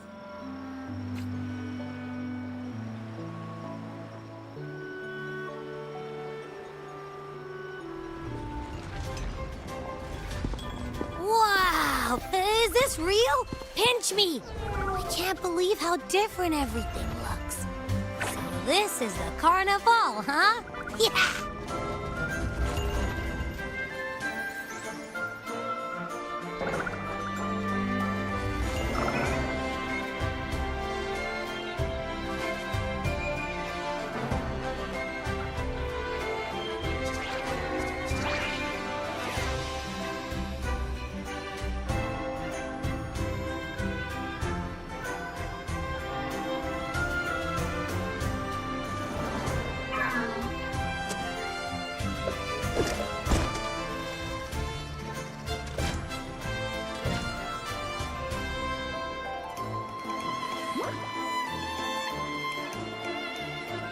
Can't wait to explore. Oh, by the way, it's been a while since we last saw Zani and Phoebe. Wonder what they're up to right now. All right, let's go. We should also keep an eye out for anything unusual along the way. Miss Margarita, is my order ready yet?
Miss Margarita, is my order ready yet? Yeah, I was about to say... Miss Margarita, is my order ready yet? Yeah, I was about to say, I have been waiting quite a while. Sorry, we're swamped with orders. Becky and I are doing our best, but it's a bit chaotic. Becky seems to be having some issues too.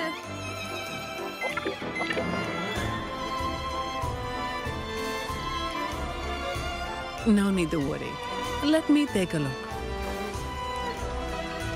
Ah, I see. Becky's just a bit overloaded with all the work. It might need a short break. Oh, good morning, my friend.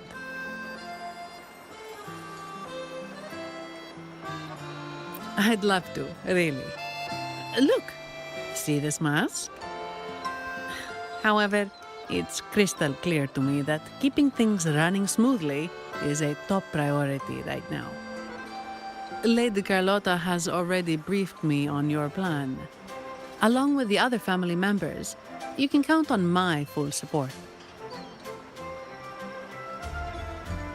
Miss Margarita, is my order ready yet?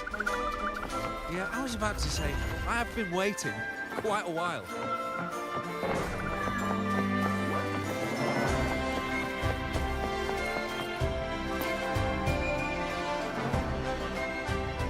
Is that Seamoss from the Pioneer Association? Something seems off. Why does he look sad?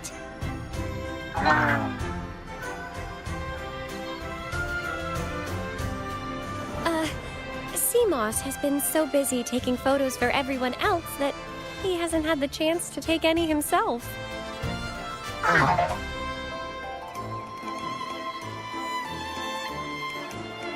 Hmm? You want a picture with me? But... Oh, hello. Well, thank you. Yes, a photo would be wonderful.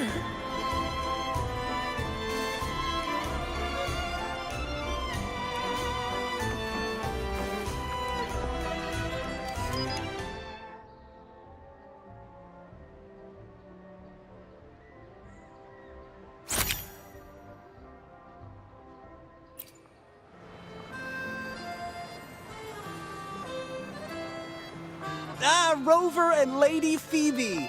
I've been capturing the Carnival's many beautiful moments. What brings you all together here?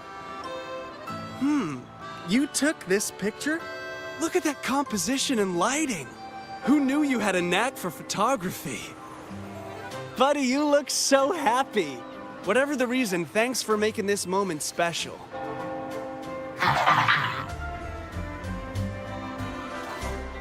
It's all thanks to Rover.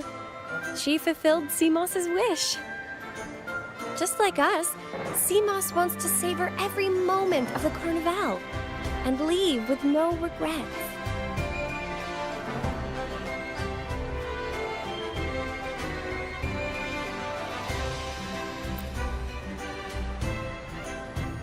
The Sentinel cherishes their people, and as followers, we find joy in witnessing everyone's happiness. But we have our duties, ensuring order during the Carnival. I'm sorry I can't join in the festivities. I wish you a wonderful time at the Carnival.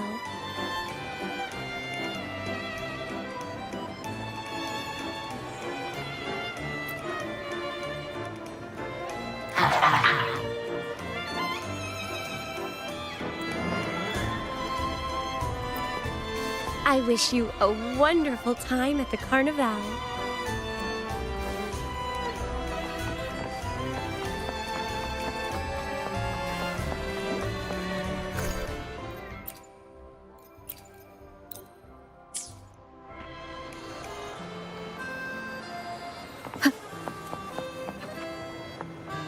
Let me be there for everyone.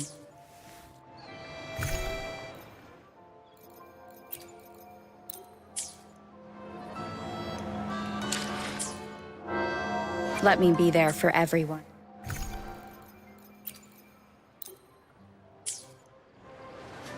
Let me be there for everyone as we head toward our shared future.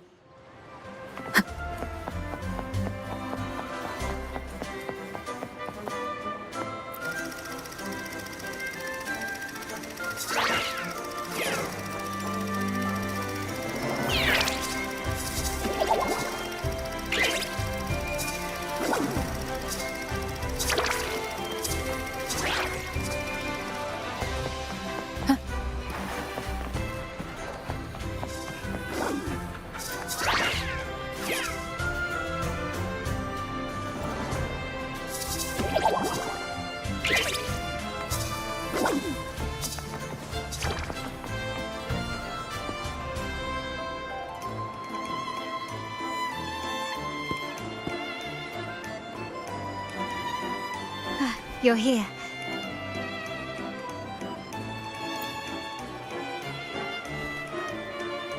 For the Raganese, the Carnival has always been an occasion to revel with abandon. It's what they truly desire.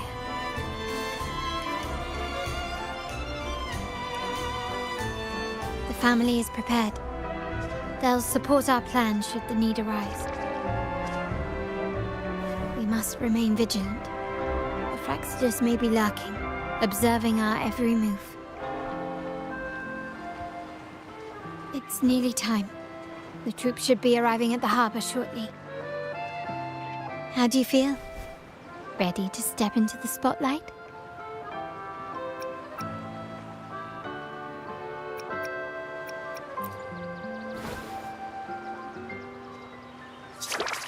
Then let's cast aside all inhibitions and dance to the rhythm of this grand celebration. The time has come. Let's go. Let's celebrate together.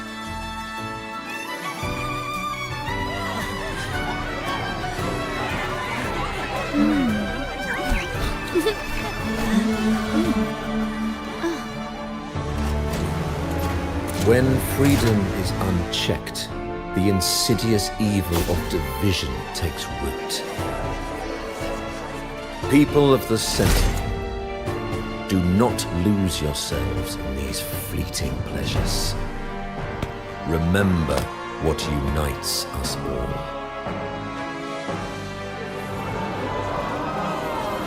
What is that?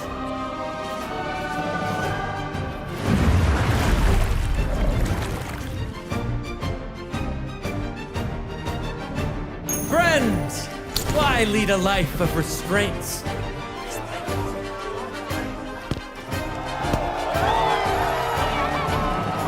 Why not live like there's no tomorrow?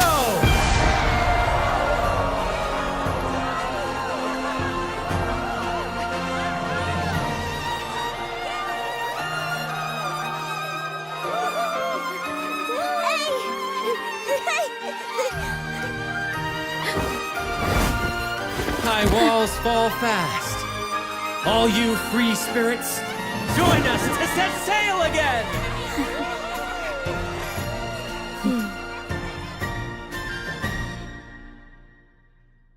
That woman, she's with the Fraxidus. I need to follow her and find out what she's planning.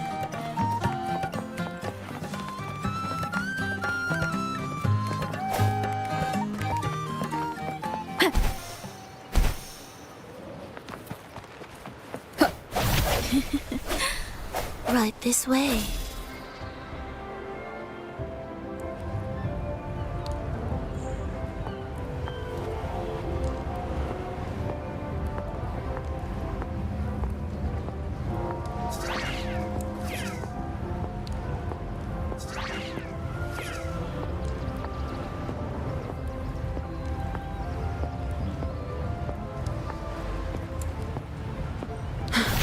I've lost her again.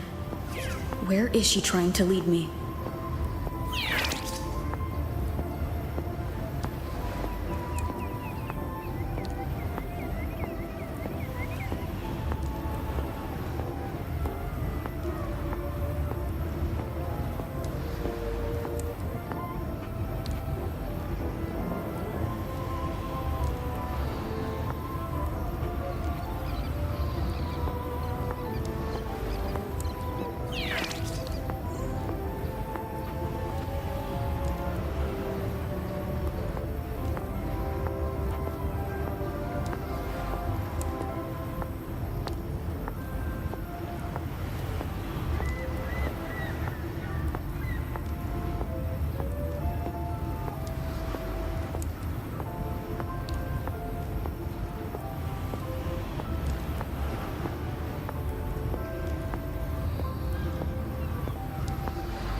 Ah, we've arrived.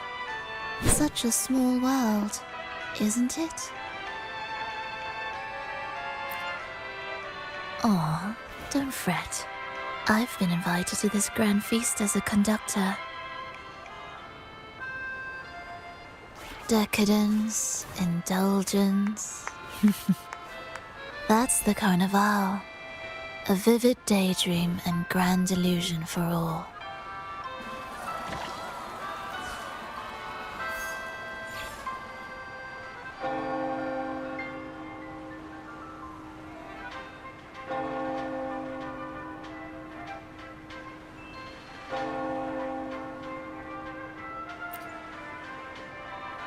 No need to worry. I won't disrupt their little daydream. Besides, we still have business to do here.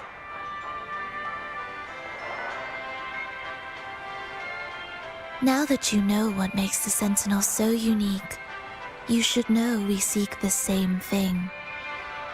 That extraordinary resonator.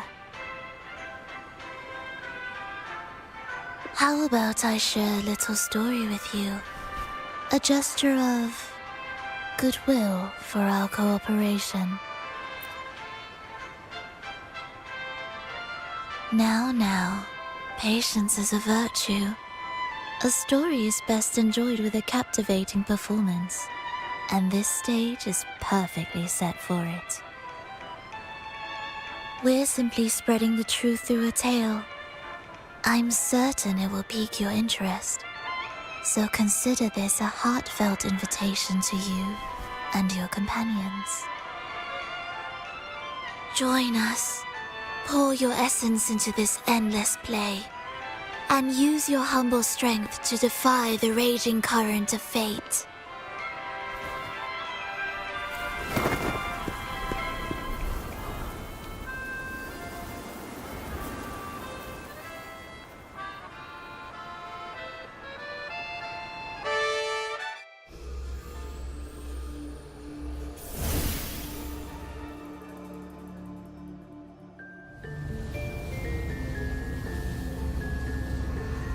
The stage is set, and the curtain rises. Actors, the moment to dazzle has arrived.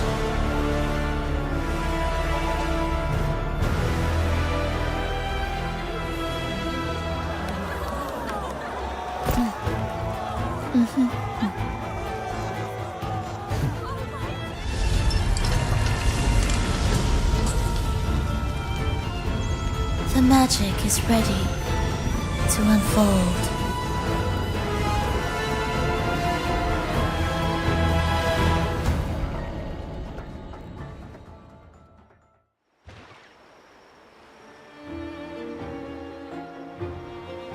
As anticipated, the Praxidus is on the move. Now, remember the rehearsal we did yesterday? All our preparations have led to this very moment. She intends to use those Lycorises to summon and control the Tacit Discords. If we destroy the Lycorises, we can neutralize them. Everyone is in position. We'll manage the West Plaza. DD is stationed at the East Plaza, keeping an eye on things. The main stage is all yours for the grand performance.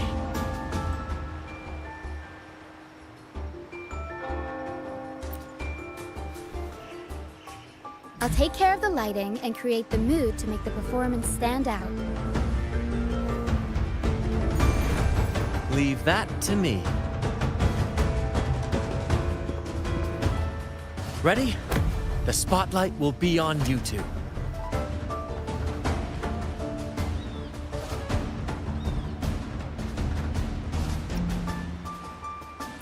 The curtain has been lifted. We can't keep our audience waiting.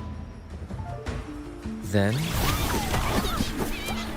Ladies and gentlemen, the grandest and most spectacular performance of the Carnival is about to commence. Let us give a warm round of applause as our actors now take the stage. An unending darkness cloaks the kingdom as monstrous beasts ravage the land. The Holy Maiden has been captured by the Demon King, and chaos descends. But lo, two valiant heroes step forth, accepting the minister's quest, vowing to vanquish the beasts and rescue the Holy Maiden.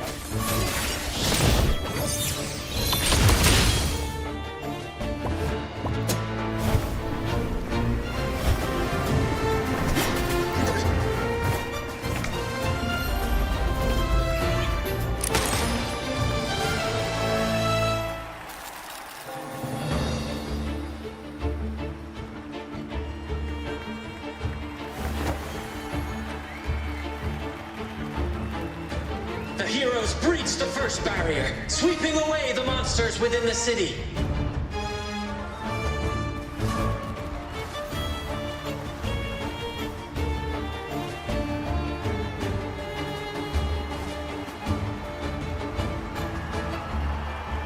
Now, they advance toward the Demon King's castle, where peril awaits at every corner. What trials lie ahead?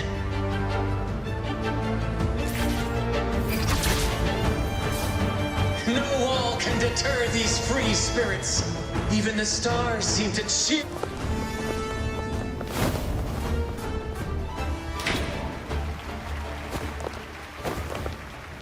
Exercise caution.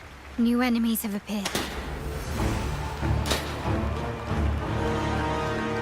The Demon King unleashes its minions, long awaiting these audacious intruders.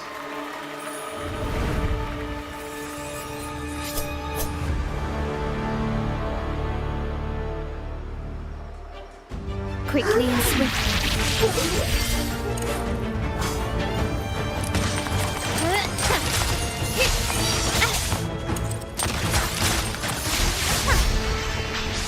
The stage is set. Swift and resolute.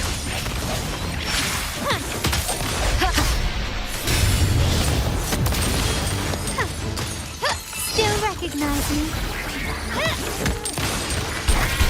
Victory favors me.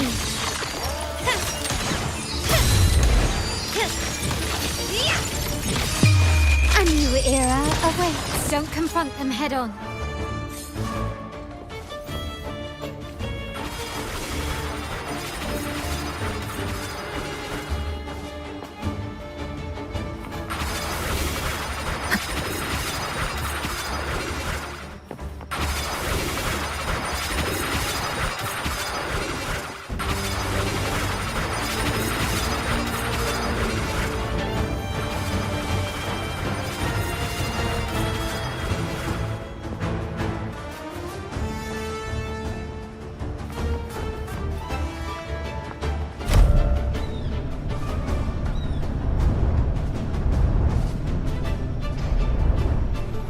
They launch a fierce assault, intent on crushing the heroes and grinding them to dust.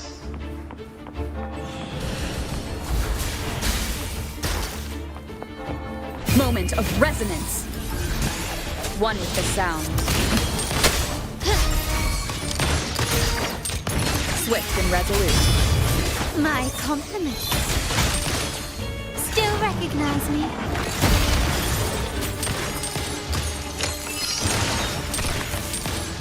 Brilliance lights the way! No hesitation.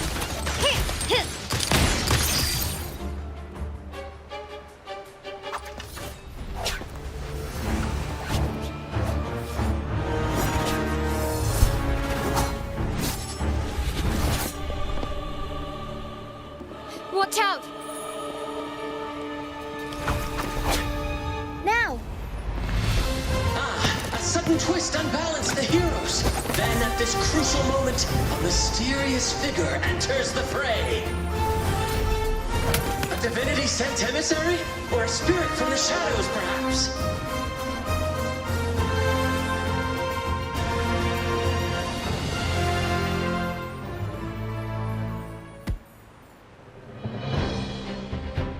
She seems moved by their passion and righteousness. See her join the heroes' ranks.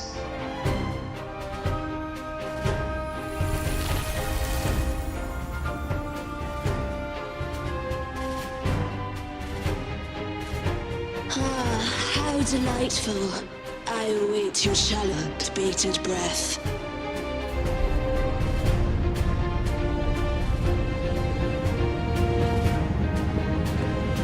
It seems the Demon King anticipated the hero's arrival and has gladly extended an invitation.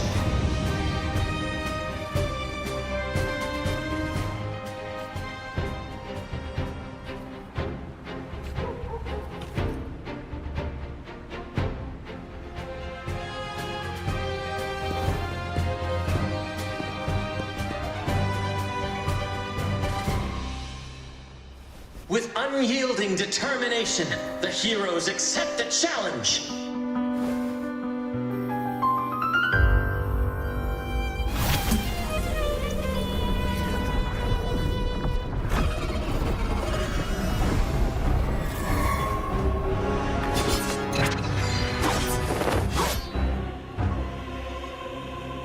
The Demon King reveals itself at last, exposing its hideous visage and sharp fangs. The final showdown is nigh! The Demon King summons its foul army, poised for a climactic battle with the heroes. The victor will soon be revealed. Disperse.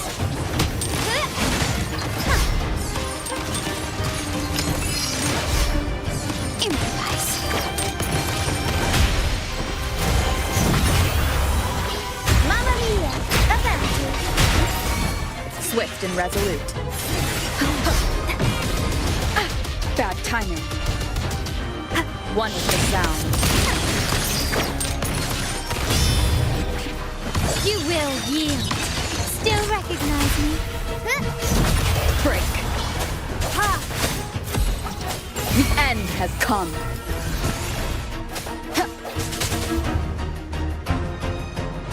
Amidst the clashing swords and the cries of the minions, the heroes face the Demon King. Victory belongs to the righteous and the brave!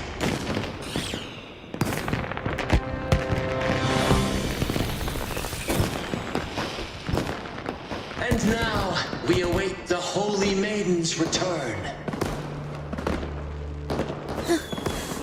And so we arrive at the happily ever after, yes? But we do not live in a fairy tale. There is no playwright to script a happy ending for us. What lies behind the curtain is but a cruel jest, a dark satire.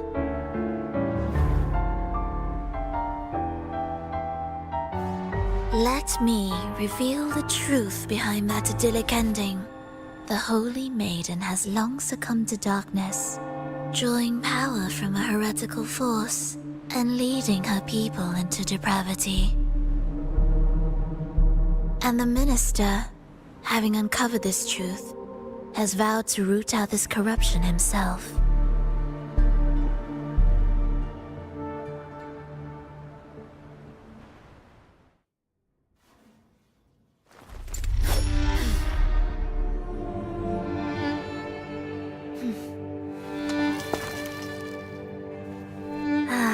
Come now, let us embrace the grand climax of this revelry.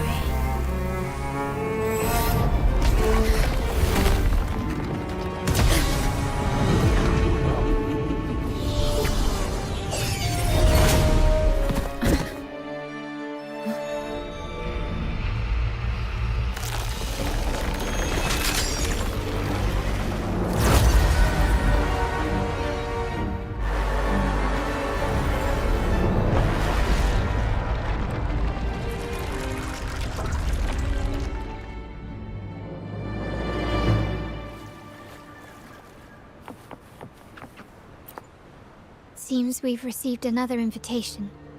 The final stage likely lies beyond this point. Are you prepared? Don't worry. Brant will manage everything within the city and make sure the performance proceeds smooth. Let us proceed to meet that Fraxidus Overseer and deliver a flawless performance for the Carnival.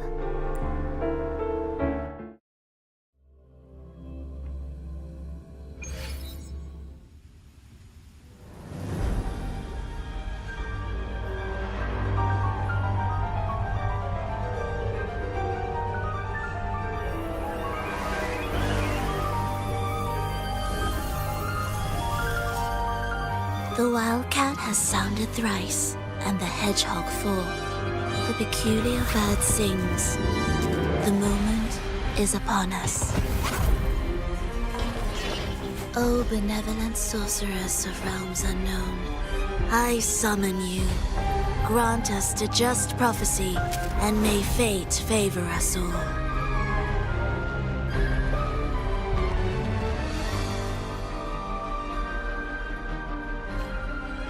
The night veils the world in darkness, while the feast captivates all. Yet you remain clear-eyed amidst this revelry. The honeyed wine has clouded their senses and quenched their flames of avarice. Yet it has stoked your bravery and kindled the fire within your heart. I shall unveil the first prophecy and shatter these burdensome stones. Abandon the trifles of sentiment, and you shall ascend the throne. To achieve this, a sacrifice of fresh blood is demanded, a purge of the Holy Maiden and all heretics.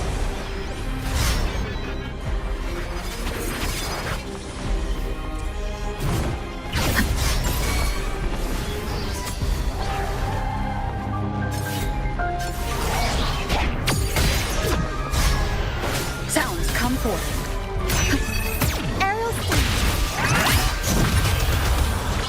Mamma mia! Avanti! Take this! Break. One is the sound. Still recognize me? Tornado nuclear! Mamma mia!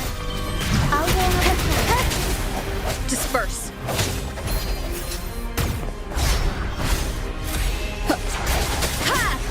The end has come. My compliments.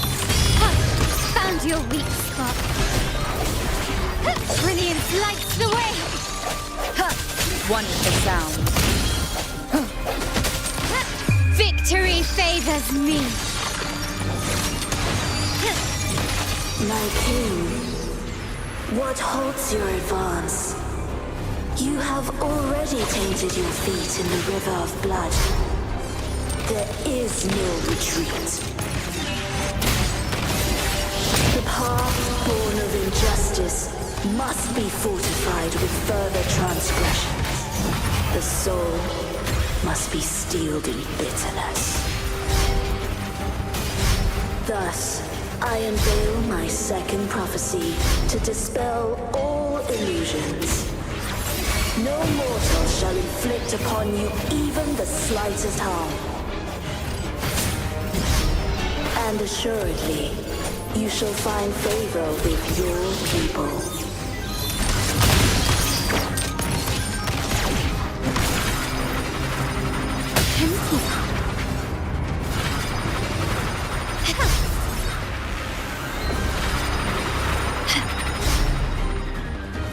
Surrender. You will yield. One is the sound. The world is mine.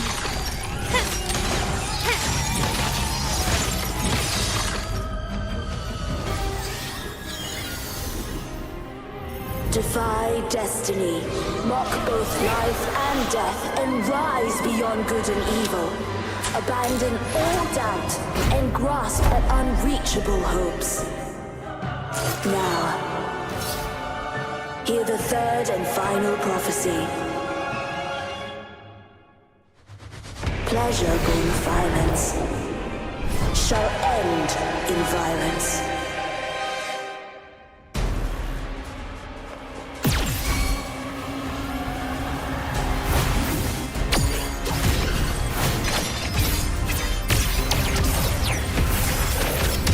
Stubbornness. Swift and resolute.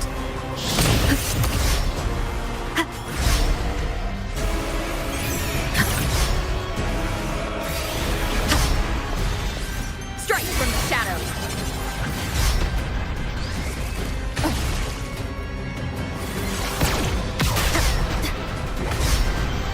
My compliments. Take this! Still recognize me? Not even close. Stand down. You absurd, impudent display. The stage is set. Running won't Swift save and you. resolute.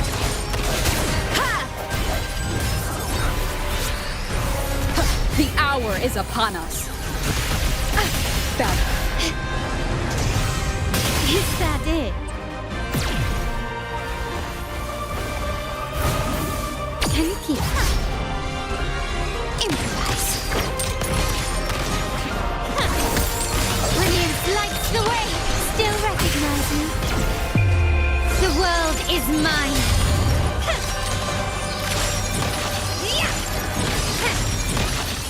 Masterpiece complete. Arrow step. Mamma mia! Avanti! Figure out the world is our stage. Swift and resolute.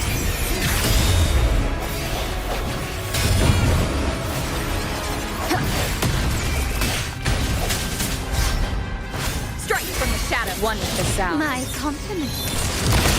Running won't save me.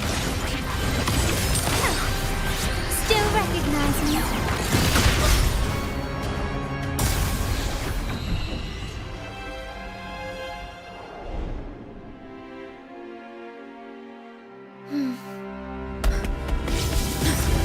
What a pity. The prophecy says the king will not take his final bow in this act.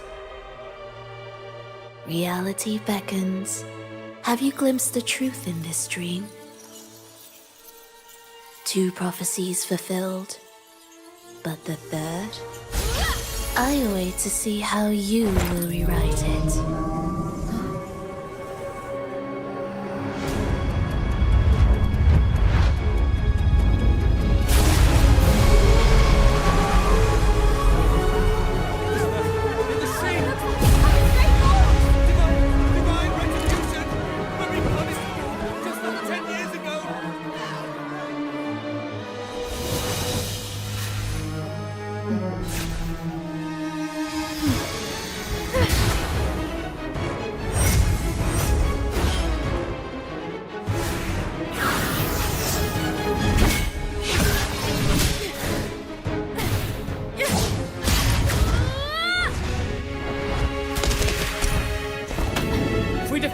We can set the Cetus free!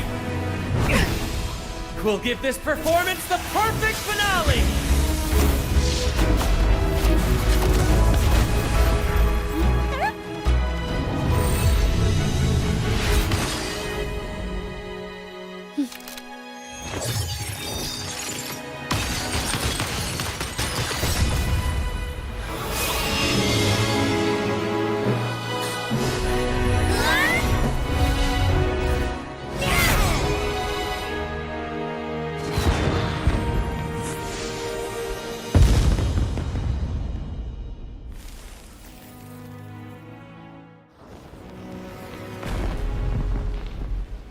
Splendid performance.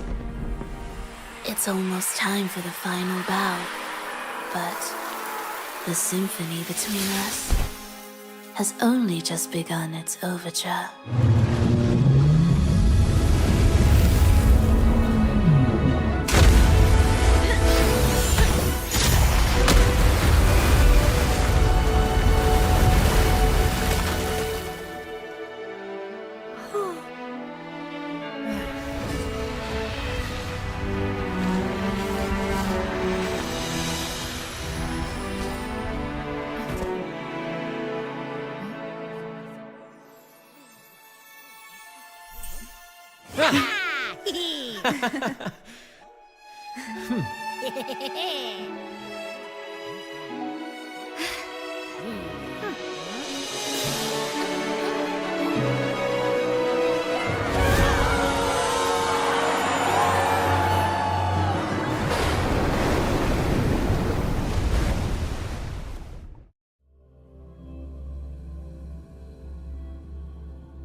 should take center stage for the final bow. Hear that? The thunderous roar of applause. Ah, it has been far too long. This is the true essence of the Carnival. At last, the crisis has been resolved.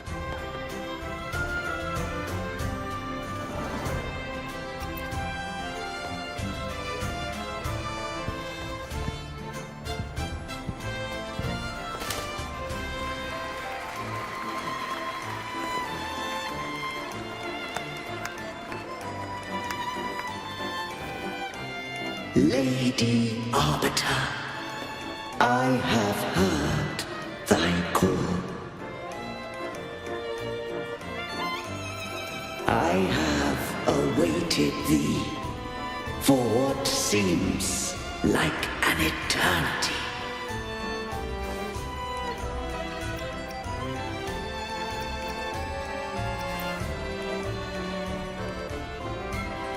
Lady Arbiter, I am ensnared. Beyond the clouds and among the stars, thou shalt find an inverted tower suspended in the sky. I am there, watching over Solaris from above. The lost doth wander briefly amongst thy kind. Seek her out. She too doth move within the fold.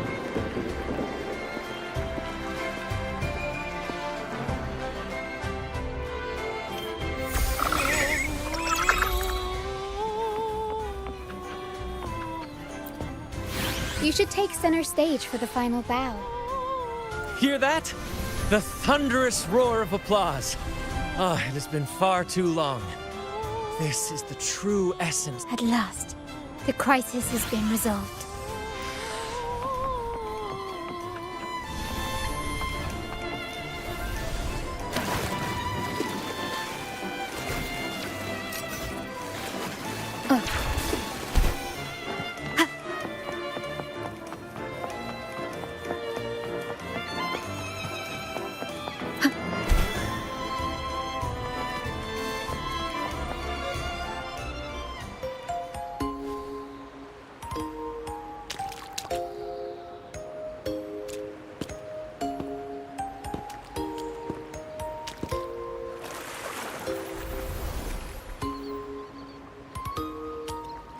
The next move is... Am I getting this right? It feels a bit off.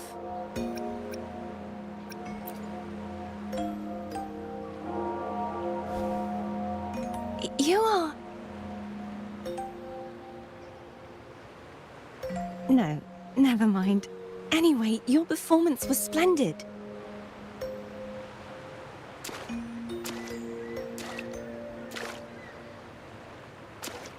I'm here for the Carnival as well. It's been ages since I've seen something as grand as this. I love hearing the laughter and cheers of a crowd, no matter the occasion. Kind stranger, could you show me those final steps from your curtain call?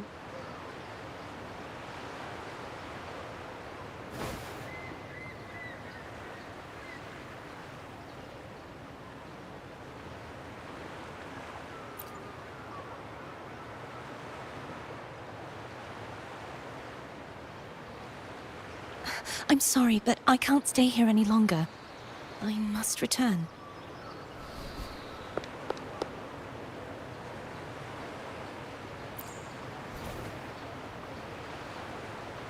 My name? It's...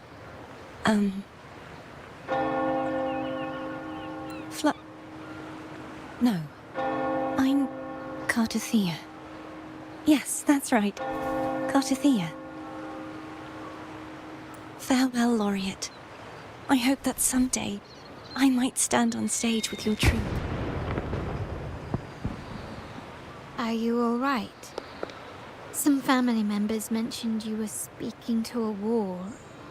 I'm worried you might still be under Frivola's spell.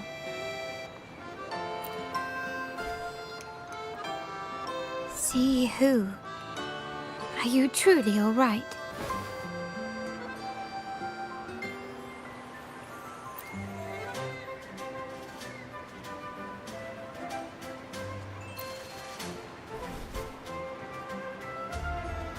Cartathea. I'll make a note of it. If she was indeed here, she is likely still in Raguna. I will have my family start searching. There are still many unresolved questions regarding the Order in the Sentinel. We need time to sort through what we've gathered. Rushing into action now might only alert the Order's spies and disrupt what we've worked so hard to protect. You're right. Cartathea. I will have my family find out more about her. If we find out anything, I'll contact you, and we can discuss our next steps together. Until then, as you suggested, let's keep this carnival going.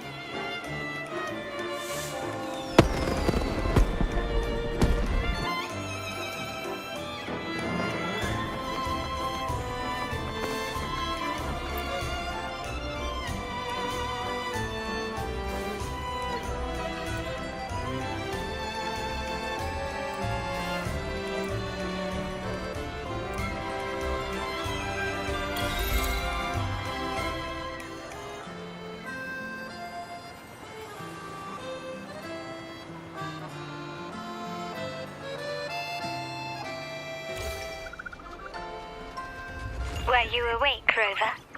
I trust you had a restful sleep. We have uncovered some new information about the Sentinel. Please join us at the family's safe house. I've sent the address to your terminal. Brant and Rotia are also here. We are awaiting your arrival.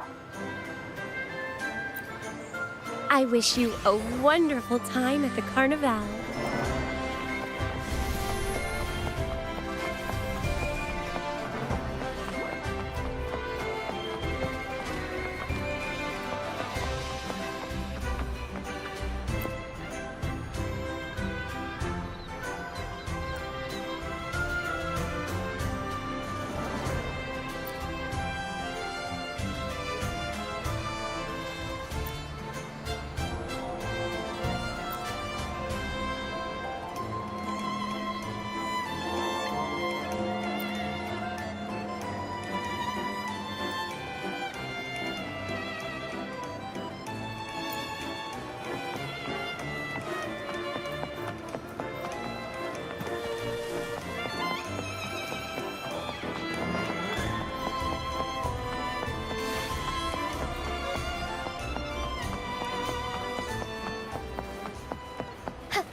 Raise your glasses! Shout it loud, friends!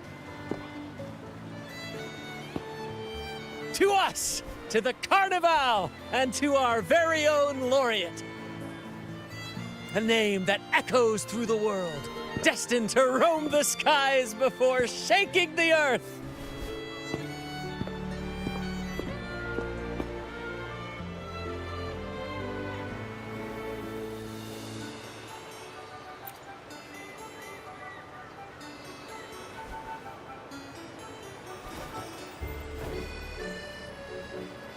Don't be fooled by how he looks. Brant is already deep in his cups, drunk as a skunk.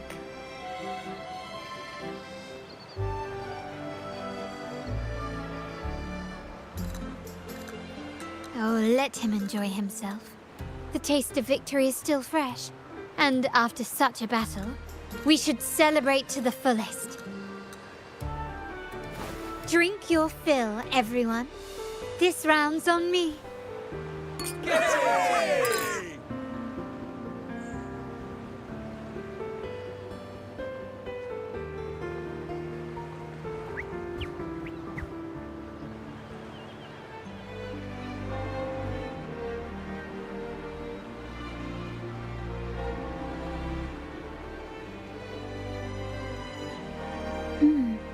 I see someone's been eavesdropping.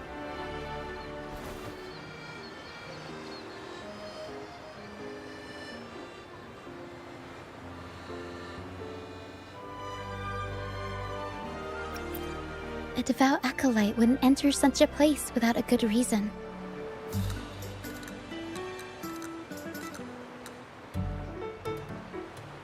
The Montelli family is known for its hospitality, but freeloaders will not find us so welcoming.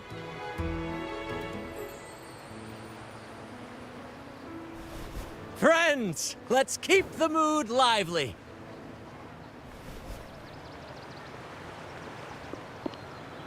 Come, let's discuss the information we've gathered so far.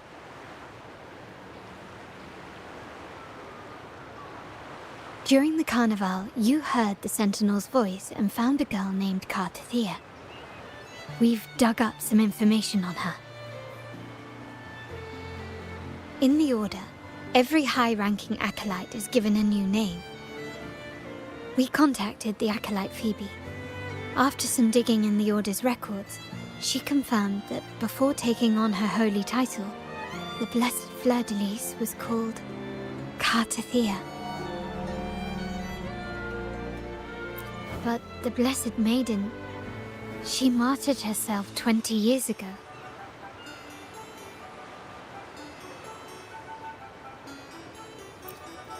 The family will uncover the truth. The only remaining clue is the inverted tower you mentioned hearing about from the Sentinel. But even that feels elusive. Judging by your expression, you must have discovered something new, right? Do you recall what we learned from the stained glass in the tower ruins? There were two divinities at the dawn of Renacita. If one refers to the Sentinel, then the other, who could stand alongside them, might be the Threnodian. The two are undoubtedly linked, so uncovering one could lead us to the other. Remember Gilberto from the Physalia family? It took a lot to get him to talk, but we finally got some information from him. As he tells it, the Physalia family's long-revered deity is none other than Leviathan, the Threnodian from the sea's depths. It's hard to believe, I know, but recent events have only reinforced what we discovered from the stained glass. The Physalia family has been on this island since the founding of Renacita, so their worship of the Threnodian may have persisted for centuries. We will attempt to establish contact with the Physalias to build an alliance and gather more intelligence. Rest assured, negotiation is what we do best. If necessary, we'll present them with an offer they can't refuse.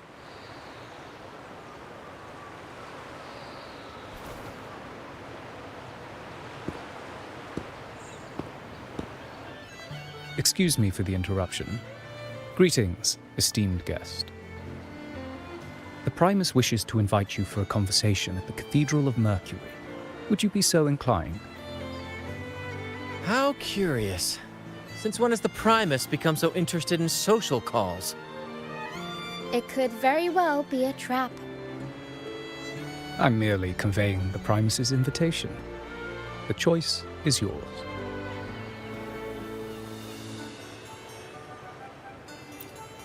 Remember, you're not alone. If anything happens, just let us know. Very well. Please follow me to the Cathedral of Mercury.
Never before have I seen a day so steeped in both shadow and light. The birds sing, the flowers bloom, yet this world knows neither true joy nor eternity. Come closer, righteous one. There's no need for hesitation. I am Fenrico, the Primus of the Order of the Deep. Your deeds have reached my ears, and I have long wished to meet you. Alas, the burdens of this world delayed our meeting until now. I beg your pardon for the wait. Please accept my respect for you. You and your troop have shown great talent and ambition, breathing new life into Raguna. I ask you to deliver this message to your companions. From this day forth, the troop shall have permanent rights to perform within the city. All mortals stumble, but through pilgrimage, they have cleansed their souls and atoned for their transgressions. They have earned their right to return to this divinely blessed land. I understand that questions weigh on your heart. In the presence of a just divinity, speak freely, and I will answer with all the honesty I possess. By the great Sentinel Imperator, I swear to you, there shall be no deceit in my words. You have walked a path similar to theirs. Indeed, you have the right to meet them. However, due to the Dark Tide 2 decades ago, the Sentinel's body was gravely wounded and remains in a state of recovery.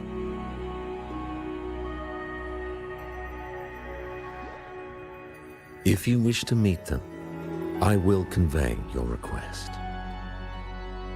I see the thirst for truth in your eyes. It is clear that doubts still linger in your heart. Please, voice your concerns. Fleur-de-Lis. She was the emissary of the Sentinel, and we are grateful for her contributions. 20 years ago, during the Dark Tide, she sacrificed herself to seal the calamity. She fulfilled her duties in this world and returned to the divine embrace. Do you know how the Dark Tide came into being? In Renacita, wars were waged in the name of faith, tearing apart the Sentinel as our faith divided, weakening their divine power. The Dark Tide's true essence is the divine blood shed from the Sentinel's wounds.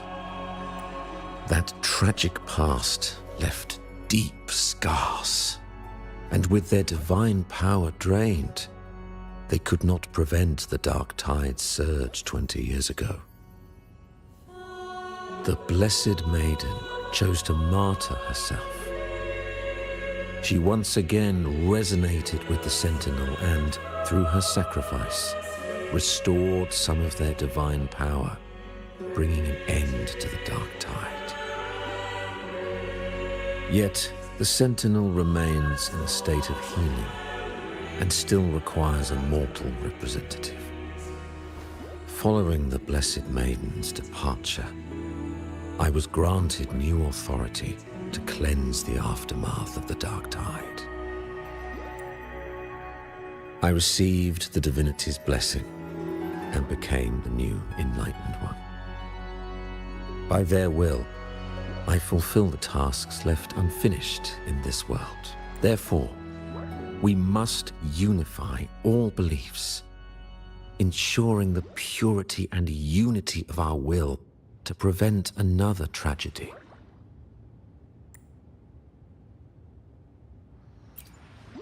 He said she once again resonated with the Sentinel. Was that really a second resonance awakening?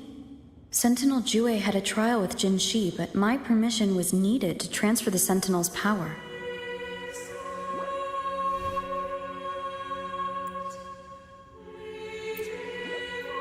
I swear, my words are without deceit.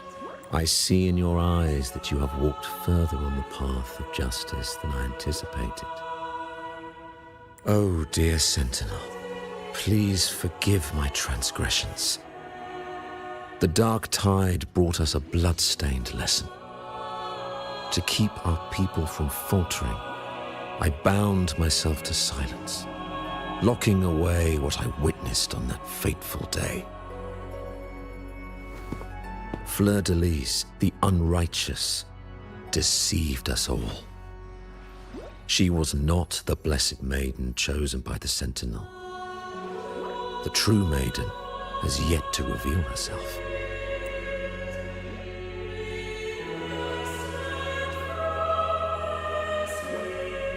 You must know that a being capable of rivaling our divinity exists in this world. Humanity's eternal adversary, the evil of all civilizations, the Threnodian. As the Sentinel has their resonator, so does the Threnodian. Fleur-de-Lis was shaped, both body and spirit, by our ancient enemy. Her actions were intended to plunge this city into fear and chaos. This is the truth I witnessed. Fleur-de-Lis was the Threnodian's resonator.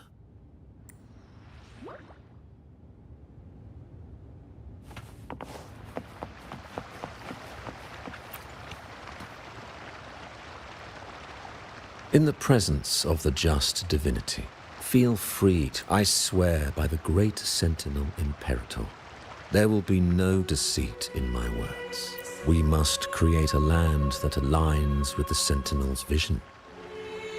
We must purge this land of individuals who stray from the righteous path to ensure that our collective will, however, we honor the deeds of Napoli II, the founding Primus, and offer those who have strayed a chance for atonement. The pilgrim's sail follows Napoli's path. He too once endured this arduous journey, yet emerged victorious. And the trials are not mere sufferings, but steps toward redemption. The penitent who confront the trials with sincerity will be allowed to return to the divine's embrace. In the presence, I swear by the great sentinel Imperator, unity is our shield, bound by the law of eternal continuity. Though we revel in the joy of the Carnival, we must also be vigilant, for division is a chronic disease plaguing this city. The growing indulgence among our citizens has already invited divine punishment. We, as stewards of divine will, must guide the people, erecting barriers of reason against the floods of passion. This is the only way to withstand the ever-changing tides. In the presence, I swear by the great sentinel, we uphold the sentinel's principles of justice. The gates to our divine land remain open to all. This is a city of inclusiveness, welcoming all visitors, including those who try to overstep their bounds.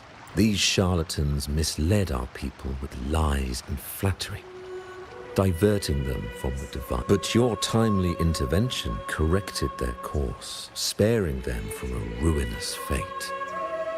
Once again, I offer my sincerest gratitude. In the present, I swear by the great sentinel Imperator, may the divinity bless.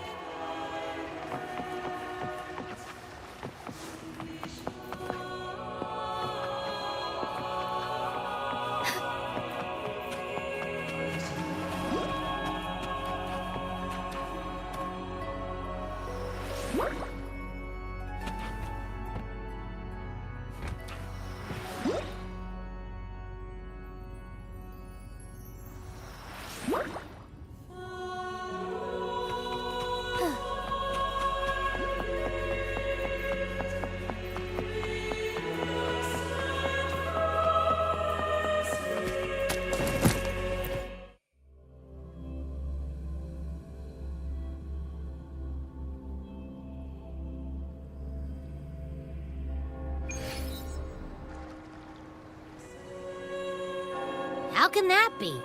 That blessed maiden, could she really be the Threnodian's resonator? What if the Primus's words were a bunch of baloney?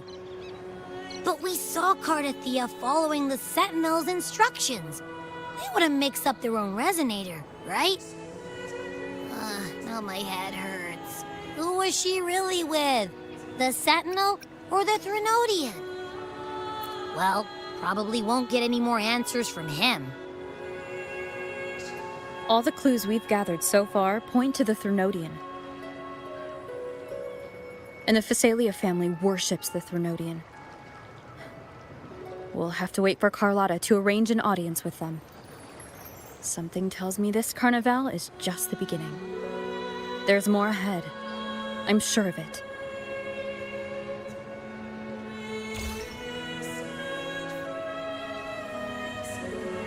Frolova, you do have a knack for indulging in pointless little chores? Why, there's no rule against an actor making good use of the intermission. Besides, I haven't disrupted your arrangement, have I? The one from a faraway land who discerns the truth dares to raise their sword against the divine. In response, the slumbering gods break free from their shackles, revealing their true forms. The possibility of the second resonance awakening is now a certainty, so we just need to see if that special resonator truly exists. Was the Blessed Maiden a resonator for the Sentinel or the Threnodian? Or both? If so, oh, a resonator capable of wielding both powers. I am eager to see how this story ends. Cristoforo, if you don't want to spoil the next act, I might have to give your carefully crafted plot a little nudge. Speaking of which, that rover shines brighter than anyone else in your play. Do you find her interesting as well?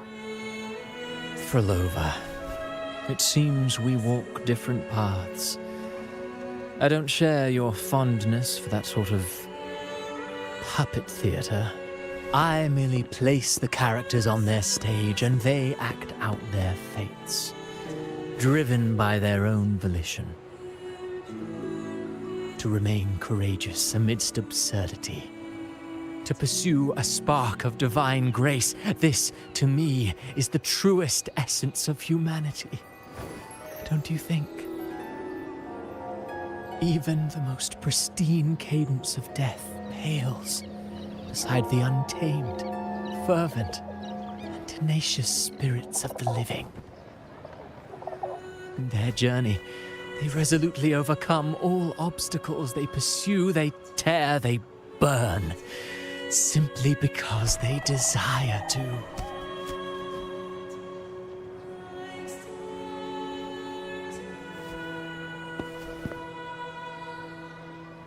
I think you should leave your secluded mansion.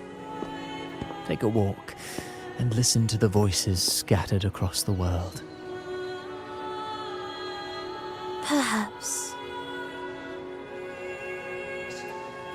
From Huanglong to Rinasita, she has indeed added a few unexpectedly beautiful notes to my symphony.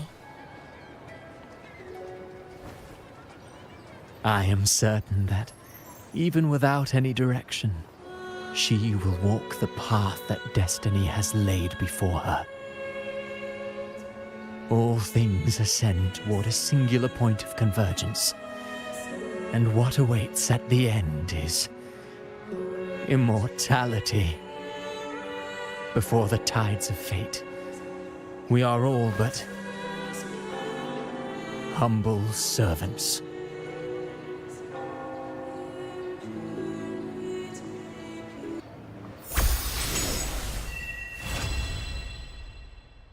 Hello? Do you mind dropping by the Strand when you have time? Ren and Bartolino are away, and they put me in charge of the welcoming proceedings. I'm feeling a bit nervous about it. Part of me just wants to crawl into my box. Pero is all stressed out because of me. Pero. I tend to fumble with words when talking to people. I'm worried I won't do a good job accommodating everyone. If the laureate herself were here, I wouldn't be so nervous. It would make things easier. So, as our new laureate, we need your help.